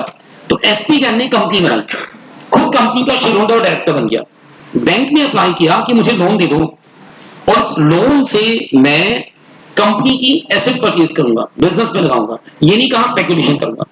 तो बैंक को उसे लोन ले लिया, लोन दिया कि बिजनेस एसेट में परचेज करनी है, लोन दिया कि बिजनेस में इन्वेस्टमेंट होनी है, लोन दिया कि बिजनेस चलाने में काम आएगा, और पैसा लगा कहां दिया, स्पेकुलेशन में, शेयर मार्केट में, है ना बेटा। कुछ महीनों के बाद बैंकों को पता लग गया बेटा। तो जब बैंकों को पता लगा, कि बैंक को पता लगा, बैंक था Punjab national bank, PNB finance limited.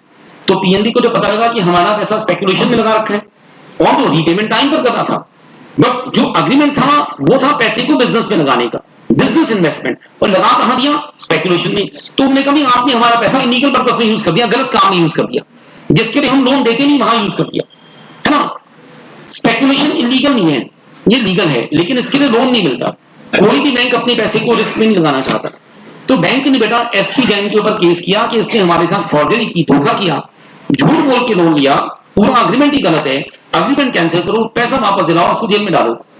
तो एसपी जैन ने इस केस में आकर कहा कि company and share holders are separate persons, और जो भी बिजनेस है वो कंपनी का, स्पेकुलेशन कंपनी की, प्रॉफिट कंपनी का, सारा फ्रॉड कंपनी ने किया, झूठ बोला कंपनी ने बोला, गलत लोन एग्रीमेंट बनाया कंपनी ने बनाया, मैंने कुछ भी नहीं किया, तो आप मुझे इसके लिए गिल्टी नहीं मान सकते। आर यू गेटिंग इट बेटा? ये केस है बेटा। इस केस को समझने के लिए अब मैंने कहा आपसे कि केस औरों से अलग है, मैंने आपको कहा था कि केस बड़ा सिग्निफिकेंट है, एग्जाम्स के लिए बड़ा इंपॉर्टेंट केस है। आप तो बेटा सीए बनने जा रहे हो, तो आपको मान के चलिए आपको फाइनेंशियल मैटर्स से कनेक्टेड केसेस ज्यादा डेप्थ में सीखने होते हैं। जब ये केस हमारे पास आया तो हम आते हैं जैसे एसपी जैन थे बेटा, एसपी जैन को ये आइडिया कहां से आया होगा दिमाग में ऐसा काम करने का, तो हमारे पास बिल्कुल ऐसा डिट्टो एक और केस है। इसका आंसर अभी कुछ देर के बाद बनाते हैं, 2-4 मिनट के बाद मैं दूसरे केस के बारे में आपको बताता हूं। आप बहुत सारे बच्चों ने एक बहुत बड़ी इन्वेस्टर का नाम सुना होगा इंडिया में, अब इनकी डेथ हो चुकी है लगभग 6-7 ईयर्स पहले, इनका नाम था हर्षद मेहता। चलिए, जिन बच्चों ने नाम सुना, इट्स वेरी गुड बेटा। हर्षद मेहता इसी तरह के फ्रॉड में पकड़े गए थे। देखो, मैं आपको हर्षद मेहता के बारे में 2 मिनट की बात बताता हूं, ध्यान से देखिएगा। इंटर में हम इसके ऊपर सीए इंटर में पूरा केस स्टडी पढ़ते हैं इसके ऊपर डेप्थ में बेटा, प्लीज बड़ा केयरफुली इसको सुनना बेटा। देखो, एक पर्सन के पास कभी कभी इतना दिमाग होता है लेकिन वो अपने दिमाग से ईमानदारी से पैसा नहीं कमा पा रहा, तो एट टाइम्स कभी कभी वो दिमाग अनएथिकल काम में लग जाता है। तो हम लोग मानते हैं इंडियन सिक्योरिटीज मार्केट में, हमारी शेयर मार्केट में लास्ट 40-50 साल में जो सबसे ज्यादा टैलेंटेड इन्वेस्टर रहे बड़े बड़े, उनमें से एक थे Harshad Mehta, he was one of them. पहले बात बताता हूं 1991-92 की बात बेटा। Harshad Mehta was very poor, बहुत गरीब थे बेटा, और बॉम्बे में एक छोटी सी कंपनी में ये एज एन अकाउंटेंट काम करते थे। तो ऐसा कहा जाता है कि हर्षद मेहता अपनी बाइसिकल पर अपने ऑफिस जाते थे, घर से ऑफिस जाते थे बाइसिकल पर।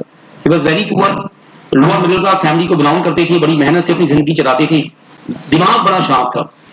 और 92 की बात ये बाइसिकल पर अपने घर से ऑफिस जाते थे, और 97-98 की बात, उसके 6 इयर्स के बाद सेबी ने, securities and exchange board of India ने हर्षद मेहता को अरेस्ट किया। तो 98 में जब हर्षद मेहता को अरेस्ट किया गया तो कहा गया इंडिया के 40 बड़े बड़े शहरों में इनके फार्म हाउसेस थे, प्रॉपर्टीज थी, इनके बड़े बड़े बंगले थे। और जब इनको पकड़ा गया ना बेटा 98 में, तो 98 में इनके पास मर्सिडीज बेंज थी। ये जिस कलर का कोट पहन के निकलते थे, ये उस कलर की मैचिंग मर्सिडीज में जाते थे बेटा। He had so many Mercedes Benz, ठीक है। तो ऐसा कहा गया 6 इयर्स में ऐसा क्या हुआ, 6 इयर्स में जादू जैसा कैसे हो गया बेटा। तो कहते हैं हर्षद मेहता ने सबसे पहले 92 की बात है, ध्यान दो बेटा प्लीज, 92 की बात, हर्षद मेहता के कुछ फ्रेंड्स ने उसे शेयर मार्केट में ये डीलिंग्स करना सिखाया, जैसे मैंने आपको बताया है ना। तो हर्षद मेहता के फ्रेंड्स ने उसको डीलिंग करनी सिखाया बेटा। बॉम्बे में जहां पर इनका ऑफिस था, ये बहुत बड़ी सड़क है, रोड है, इसकी एक तरफ इंडिया का oldest stock exchange Bombay stock exchange of India है, सड़क के एक तरफ, और रोड के दूसरे किनारे पर इंडिया का largest biggest stock exchange NSC बेटा। तो एक तरफ बीएससी इंडिया बोलते हैं, एक तरफ एनएससी इंडिया बेटा, जहां 10 से 12 लाख करोड़ रुपए, 10 लाख करोड़ रुपए पर डे की सेल परचेज होती थी 92 में। अभी जो सेल परचेज है 40 से 50 लाख करोड़ पर डे को क्रॉस कर जाती है, कभी कभी पर डे बता रहा हूं, पर ईयर नहीं बेटा। तो हर्षद मेहता इसी सड़क पर एक ऑफिस में काम करते हैं, इसमें बड़े बड़े शेयर ब्रोकर्स के ऑफिस हैं, हम इसको बोलते हैं दलाल स्ट्रीट। दलाल स्ट्रीट बोलते हैं क्योंकि ब्रोकर्स के ऑफिस है। तो दलाल स्ट्रीट इंडिया की सबसे बड़ी प्रॉपर्टी, सबसे महंगी प्रॉपर्टी, सबसे एलीट बड़ी बड़ी कंपनीज के यहाँ पर ऑफिस बेटा। और आपकी तरह ढेर सारे बच्चे बेटा जो सीए करते हैं, खासतौर पे हमारे यहाँ जो स्टूडेंट सीएस करते हैं बेटा, वो अपनी ट्रेनिंग करने मुंबई जाते हैं, दलाल स्ट्रीट के ऑफिस में ट्रेनिंग करते हैं, और ये इंडिया की सबसे बड़ी फर्म्स अपने ऑफिस यहाँ खोल के बैठी हैं, ब्रोकिंग फर्म्स हैं, ऐसे बड़ी बड़ी शेयर ब्रोकिंग फर्म्स के ऑफिस है, शेयर खान का ऑफिस है, इंडिया बुल्स का ऑफिस है, रैली गेयर का ऑफिस है, ये रिलायंस का मनी का ऑफिस है बेटा। ये सब कंपनीज यहीं पर अपने ऑफिस खोल के बैठी हैं। ये भी बेचारे एक ऑफिस में जॉब करते थे, इन्होंने मार्केट में ट्रेडिंग करनी सीखी। जैसे मैंने आपसे कहा स्पेकुलेशन करना है, सट्टा लगाना है, सिर्फ एक दिन का 5.5 घंटे का खेल है बेटा, राजा 5.25 घंटे का गेम है, 9:15 बजे से लेकर 3:30 बजे तक, 5.5 घंटे 5.25 घंटे के बीच में आपका लगाया हुआ पैसा बढ़ भी सकता है, गिर भी सकता है। अगर आपने थोड़ी सी मेहनत करके कैलकुलेशन की तो यू में अर्न प्रॉफिट। रैंडम कैलकुलेशन करेंगे, रैंडम इन्वेस्टमेंट करेंगे तो प्रॉफिट लॉस कुछ भी हो सकता है। तो हर्षद मेहता ने देखा कि उसे अगर सुबह मार्केट में शेयर्स खरीदने हैं ना, तो उसको एक रिक्वायरमेंट है, कुछ एडवांस ब्रोकर के पास जमा कराना पड़ता है, उसके बिना ब्रोकर आपके साथ डीलिंग नहीं करता। तो ही नीडेड मनी, पैसा था नहीं बेटा। तो हर्षद मेहता ने किसी बैंक से एक लोन लिया, जॉब करता था, लोन ले लिया, और लोन इस काम के लिए लिया गया कि वो अपना घर बनाएगा। इसे बोलते हैं हाउसिंग लोन। हाउसिंग लोन के दो फीचर, एक तो हाउसिंग लोन मिलता है 10-10, 15-15, 20-20 साल का, लंबे टाइम का, बैंक 20 साल के लिए आपको पैसा देगा, आराम से यूज करो। और हाउसिंग लोन पे रेट ऑफ इंटरेस्ट बड़ा कम होता है। तो कहते हैं कुछ डुप्लीकेट, कुछ नकली, कुछ झूठे पेपर्स लगा के लोन ले लिया हाउसिंग लोन, और ये पैसा कहां लगा दिया? शेयर मार्केट के अंदर। बस बेटा पैसा लगाया, बड़ा ध्यान से, बड़ी मेहनत से लगाया, कुछ प्रॉफिट कमाया। जब प्रॉफिट कमाया तो उन्होंने क्या किया? उन्होंने कभी पैसे से पैसा कमा रहे, तो उन्होंने कहा अगर हम और एडवांस दें और लोन ले लें तो और ज्यादा कमा सकते हैं। तो उन्होंने और बैंकों से भी लोन लिए और पैसा शेयर मार्केट में लगाया। 98 में जब इनको पकड़ा गया था तो कहते हैं इनके ऊपर 350 से 400 करोड़ रुपए के हाउसिंग लोन थे। अब आप इमेजिन कर सकते हो अगर एक बंदे पर 400 करोड़ के हाउसिंग लोन है तो उसका मतलब अगर उसका वो 10 टाइम्स डीलिंग करता है, जैसे मेरा ब्रोकर मुझे कहता है 10 टाइम डीलिंग कर सकते हो आप, उसका ब्रोकर तो उसको ज्यादा डीलिंग करवाता होगा बेटा, क्योंकि वो तो मुझसे बहुत बड़ा इन्वेस्टर था, है ना बेटा। तो अगर वो 10 टाइम्स डीलिंग भी करता होगा तो 4000 करोड़ के शेयर पर डे खरीदता होगा, पर डे बेचता होगा। और एवरेज, बड़ा सिंपल, एवरेज अगर 1% इनकम, 1% इनकम पर डे कमाता हो, सिर्फ 1%, तो 4000 करोड़ की इन्वेस्टमेंट के ऊपर 40 करोड़ से ऊपर पर डे कमाएगा। समझ गए बेटा? एक मंथ में हमारा स्टॉक एक्सचेंज 20 दिन खुलता है, मंडे टू फ्राइडे। तो आप इमेजिन कर सकते हो कि उसकी इनकम कितनी होती होगी बेटा, है ना। जब इनको पकड़ा गया तो जो एसपी जैन कंपनी वाले केस का फ्रॉड है वो बिल्कुल ऐसे ही फ्रॉड दिखाई दिया। माना गया कि ये वो लोग हैं जिन्होंने बैंकों से पैसा लिया, लोन लिया, ये कह के कि बिजनेस में लगाएंगे, बिल्डिंग्स में लगाएंगे, घरों में लगाएंगे, और वो पैसा शेयर मार्केट में डाइवर्ट कर दिया। ये इलीगल हो गया हमारे लिए। अगर आपको शेयर मार्केट में लगाना था तो ये कह के लेना था कि शेयर मार्केट में लगाएंगे, लेकिन वो कह देते तो मिलता ही नहीं। तो इन्होंने जो फ्रॉड किया बेटा, उसके लिए इनके कॉर्पोरेट बिल को लिफ्ट करने की बात आई। बोलो बेटा क्या कहते हैं, क्या कॉर्पोरेट बिल की लिफ्टिंग करें या ना करें? करेंगे। क्या रीजन देंगे बेटा? सर रीजन देंगे कि आपने जो कंपनी बनाई वो एक ऐसा बिजनेस करने जा रही है जिसके लिए आपको फंड्स की जरूरत थी, उसके लिए आपको फंड मिल नहीं सकता था। आपने झूठा एग्रीमेंट बनाया, फॉर्जरी की, बेईमानी की, और आपकी की गई फॉर्जरी के लिए आप खुद लायबल हो। अगेन कंपनी एक आर्टिफिशियल बॉडी है, इसका अपना कोई ब्रेन नहीं होता बेटा, और ये डायरेक्टर्स और शेयर होल्डर्स के ब्रेन से काम करती है। तो जो भी दिमाग है बेईमानी करने वाला, ये ह्यूमन ब्रेन हो सकता है बेटा, कंपनी के पास अपना कोई ब्रेन नहीं बेटा। तो हम उसके डायरेक्टर्स और शेयर होल्डर्स को गिल्टी मानते हैं कि इन्होंने ही फॉर्जरी की और वो लायबल है इस पूरे क्राइम के लिए। तो कॉर्पोरेट वेल्थ की लिफ्टिंग की जाती है। समझ गए बेटा? बेटा केस में आपको लिखा दूं, डिसीजन आपने घर पे लिखना है इसका। आप लिखो केस का नाम। हाँ जी, प्लीज राइट डाउन केस का नाम, PNB finance limited versus SP Jain. कर दें शुरू बेटा? लिखो बेटा, फैक्ट्स लिखवा रहा हूं बेटा। In this case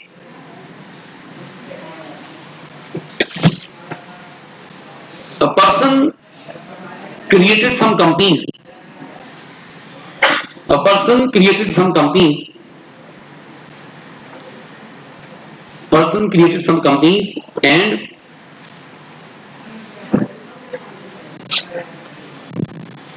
invested huge amounts in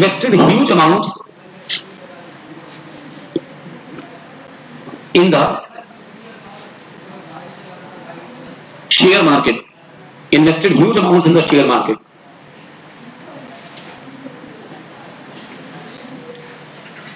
For this purpose, he received some bank loans,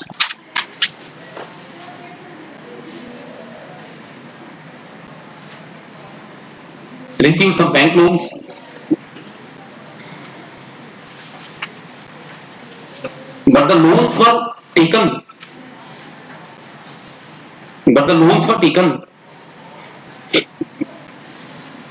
for business purpose. Loans were taken for business purpose. Loans were taken for business purpose and not for share market.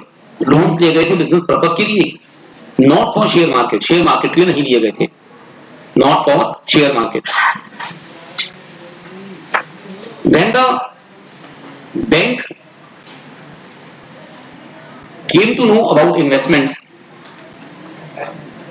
When the bank came to know about investments, then दोबारा सुनिए, when the bank came to know about investments, then the bank started court case. Then the bank started court case against SP Jain. बेटा court case against SP Jain and demanded the lifting of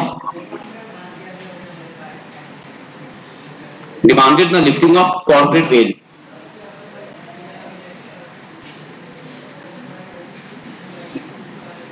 Demanded the lifting of corporate bail. ठीक है बेटा, decision लिखना है बेटा, एक बार आपने और एक बार मैंने लिखवाना है, ठीक है ना। स्पेस छोड़ दीजिए उसके लिए, 8 to 10 लाइंस आपके लिए जो आपने लिखना है और 10 लाइंस बेटा मेरे लिए। आइए एक केस और पढ़ेंगे, आपका आखिरी केस बेटा। केस का नाम है कंटेम्प्ट ऑफ कोर्ट। आप पहले नाम लिखो बेटा, contempt of court Jyoti limited versus के भसीन। ज्योति लिमिटेड वर्सेस के भसीन। लिखा बेटा, कंटेम्प्ट ऑफ कोर्ट। बेटा कंटेम्प्ट ऑफ कोर्ट का मतलब होता है कोर्ट के ऑर्डर्स को नहीं मानना, कोर्ट की बेइज्जती हो जाना। आप किसी कोर्ट के ऑर्डर्स को नहीं मान रहे, कोर्ट की बेइज्जती हो गई, तो हम इसे कंटेम्प्ट ऑफ कोर्ट कहते हैं। देखो इस केस में समझो बेटा, ज्योति लिमिटेड एक कंपनी है जिसने किसी सप्लायर के भसीन से गुड्स परचेज की और के भसीन ने गुड्स ज्योति लिमिटेड को सेल की। बेटा उनका पेमेंट आना था, बट कंपनी ने अपने सप्लायर्स को पेमेंट नहीं की। सप्लायर को पेमेंट देनी थी पर सप्लायर को पेमेंट नहीं किया आपने बेटा, तो सप्लायर ने आपकी कंपनी पर केस कर दिया। अब कंपनी पर केस हो गया, कोर्ट ने डिसाइड किया कि सप्लायर को पेमेंट देनी है और देनी पड़ेगी। तो कोर्ट ने कंपनी को ऑर्डर दिया कि वो अपने सप्लायर की पेमेंट देने वाली है, उसको ड्यू डेट पर पे करे, टाइम पर उसको पे करे। और कोर्ट के ऑर्डर के बाद भी कंपनी ने सप्लायर को पेमेंट नहीं दिया, तो इसे कहते हैं कंटेम्प्ट ऑफ कोर्ट। तो इस केस में क्या था, कोर्ट ने एक कंपनी को ऑर्डर दिया कि उसने अपने सप्लायर से गुड्स परचेज की थी, वो अपने सप्लायर्स की पेमेंट दे, बट कोर्ट के ऑर्डर के बाद भी कंपनी ने सप्लायर को पेमेंट नहीं दी। जब कोर्ट के ऑर्डर के बाद भी कंपनी ने सप्लायर को पेमेंट नहीं दी, तो सप्लायर ने कंपनी पर केस किया, दूसरा केस किया जिसको बोलते हैं कंटेम्प्ट ऑफ कोर्ट। तो कंटेम्प्ट ऑफ कोर्ट में कंपनी के डायरेक्टर्स को जेल हो सकती है।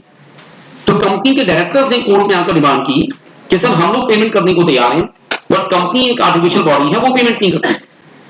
सप्लायर्स ने कहा कि कंपनी आर्टिफिशियल बॉडी ना आपकी बात मानती है, आपके ऑर्डर्स नहीं मानती, हमारी बात भी नहीं मानती, हम तो पेमेंट देने को तैयार थे, कंपनी ने पेमेंट देने से मना कर दिया। तो इस केस में आप कंपनी को पनिशमेंट दो, हम ही नहीं दे सकते, सेपरेट लीगल पर्सन है बेटा। बोल बेटा क्या कहोगे आप, क्या इस केस में डायरेक्टर्स की बात माने या ना माने? हम डायरेक्टर्स की बात नहीं मान सकते, क्योंकि कंपनी आर्टिफिशियल बॉडी है, उसमें सारे काम डायरेक्टर्स करते हैं।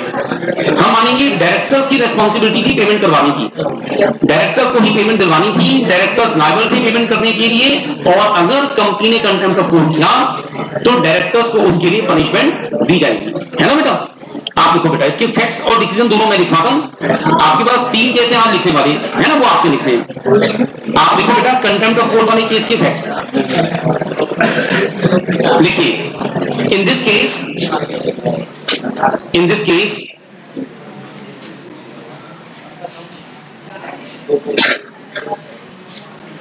court had issued an order. Court had issued an order.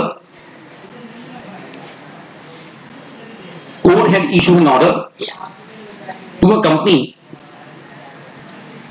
Court had issued an order to a company for making payment to a supplier. Supplier को पेमेंट देने के लिए, making payment to a supplier.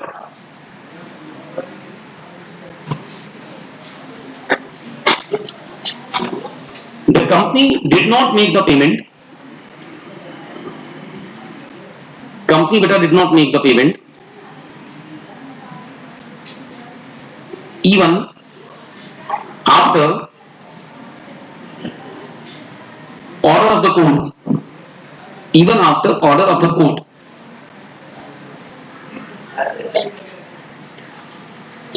another case was started against the company.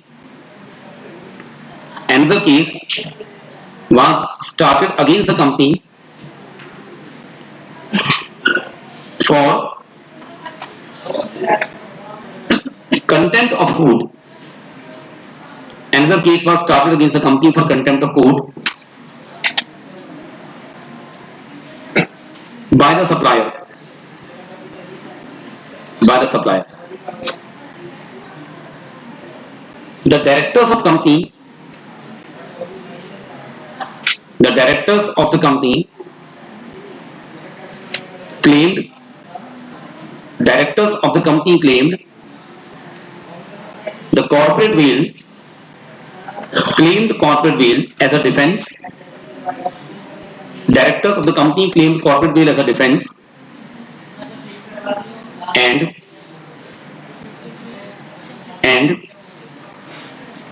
they demanded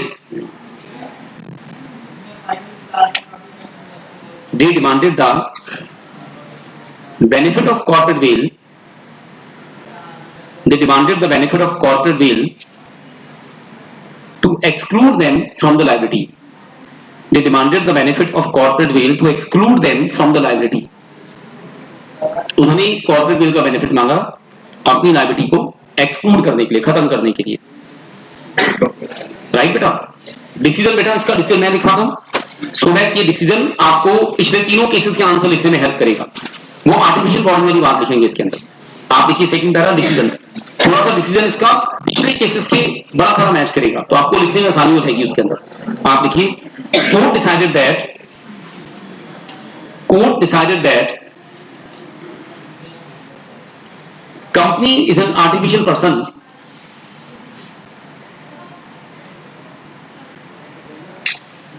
Company is an artificial person. Hence, it does not have its own brain.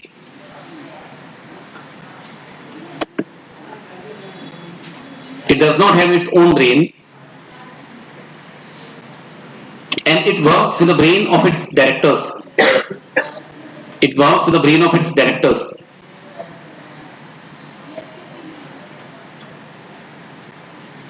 All decisions in the company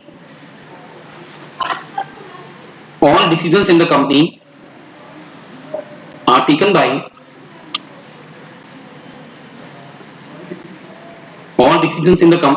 by directors and major share holders. Major नहीं से बड़े share holders हैं. Major वो नहीं बेटा कि 18 साल से बड़ा शेयर होल्डर. मेजर नहीं जिनके पास शेयर ज्यादा है, major share holders. The brain of directors. दोबारा सुनिए, brain of directors is the brain of company. The brain of directors is the brain of the company, and no company can claim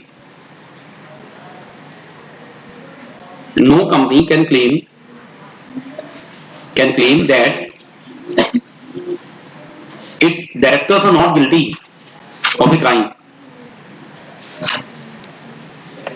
Its directors are not guilty of a crime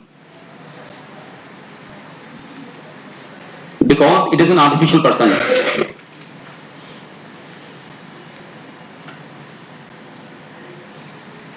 Because it is an artificial person. In case of artificial persons,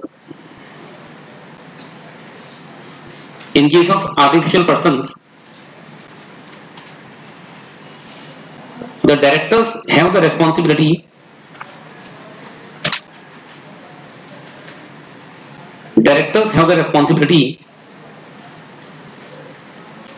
to work in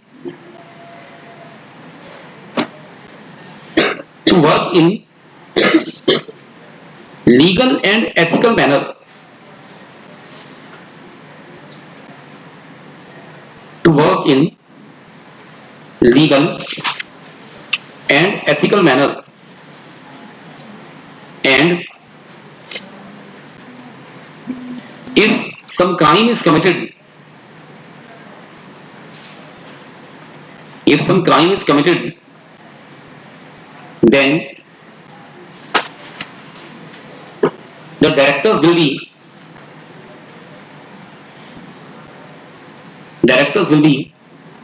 liable for punishment. Directors will be liable for punishment. This is a proper case for lifting of corporate bail. This is a proper case for lifting of corporate bail. बस बेटा अब आपने क्या करना है, सबने आपने इसी तरह से उन तीनों केसेस के आंसर लिखने बेटा, ठीक है। अच्छा, आपने बेटा सबने सिलेबस पढ़ दिया अच्छे से। नेक्स्ट वीक में सिलेबस का टेस्ट रखना है बेटा हमें, तो उससे पहले आप पहले सुनो, उससे पहले ट्यूसडे को सिलेबस के डाउट्स लेकर आओ बेटा सारे। ट्यूसडे को सिलेबस के डाउट्स लेकर आओ बेटा, ठीक है ना। ट्यूसडे को सिलेबस के डाउट्स लेकर आओ। पार्टनरशिप का टेस्ट तो अलग से रखूंगा ही, एक सिलेबस का और रखवाएंगे आपका टेस्ट, है ना। ट्यूसडे को डाउट्स लेकर आने बेटा आपने सिलेबस के, राइट बेटा। चलिए गुड ऑल ऑफ यू बेटा, मिलके बेटा नेक्स्ट टाइम।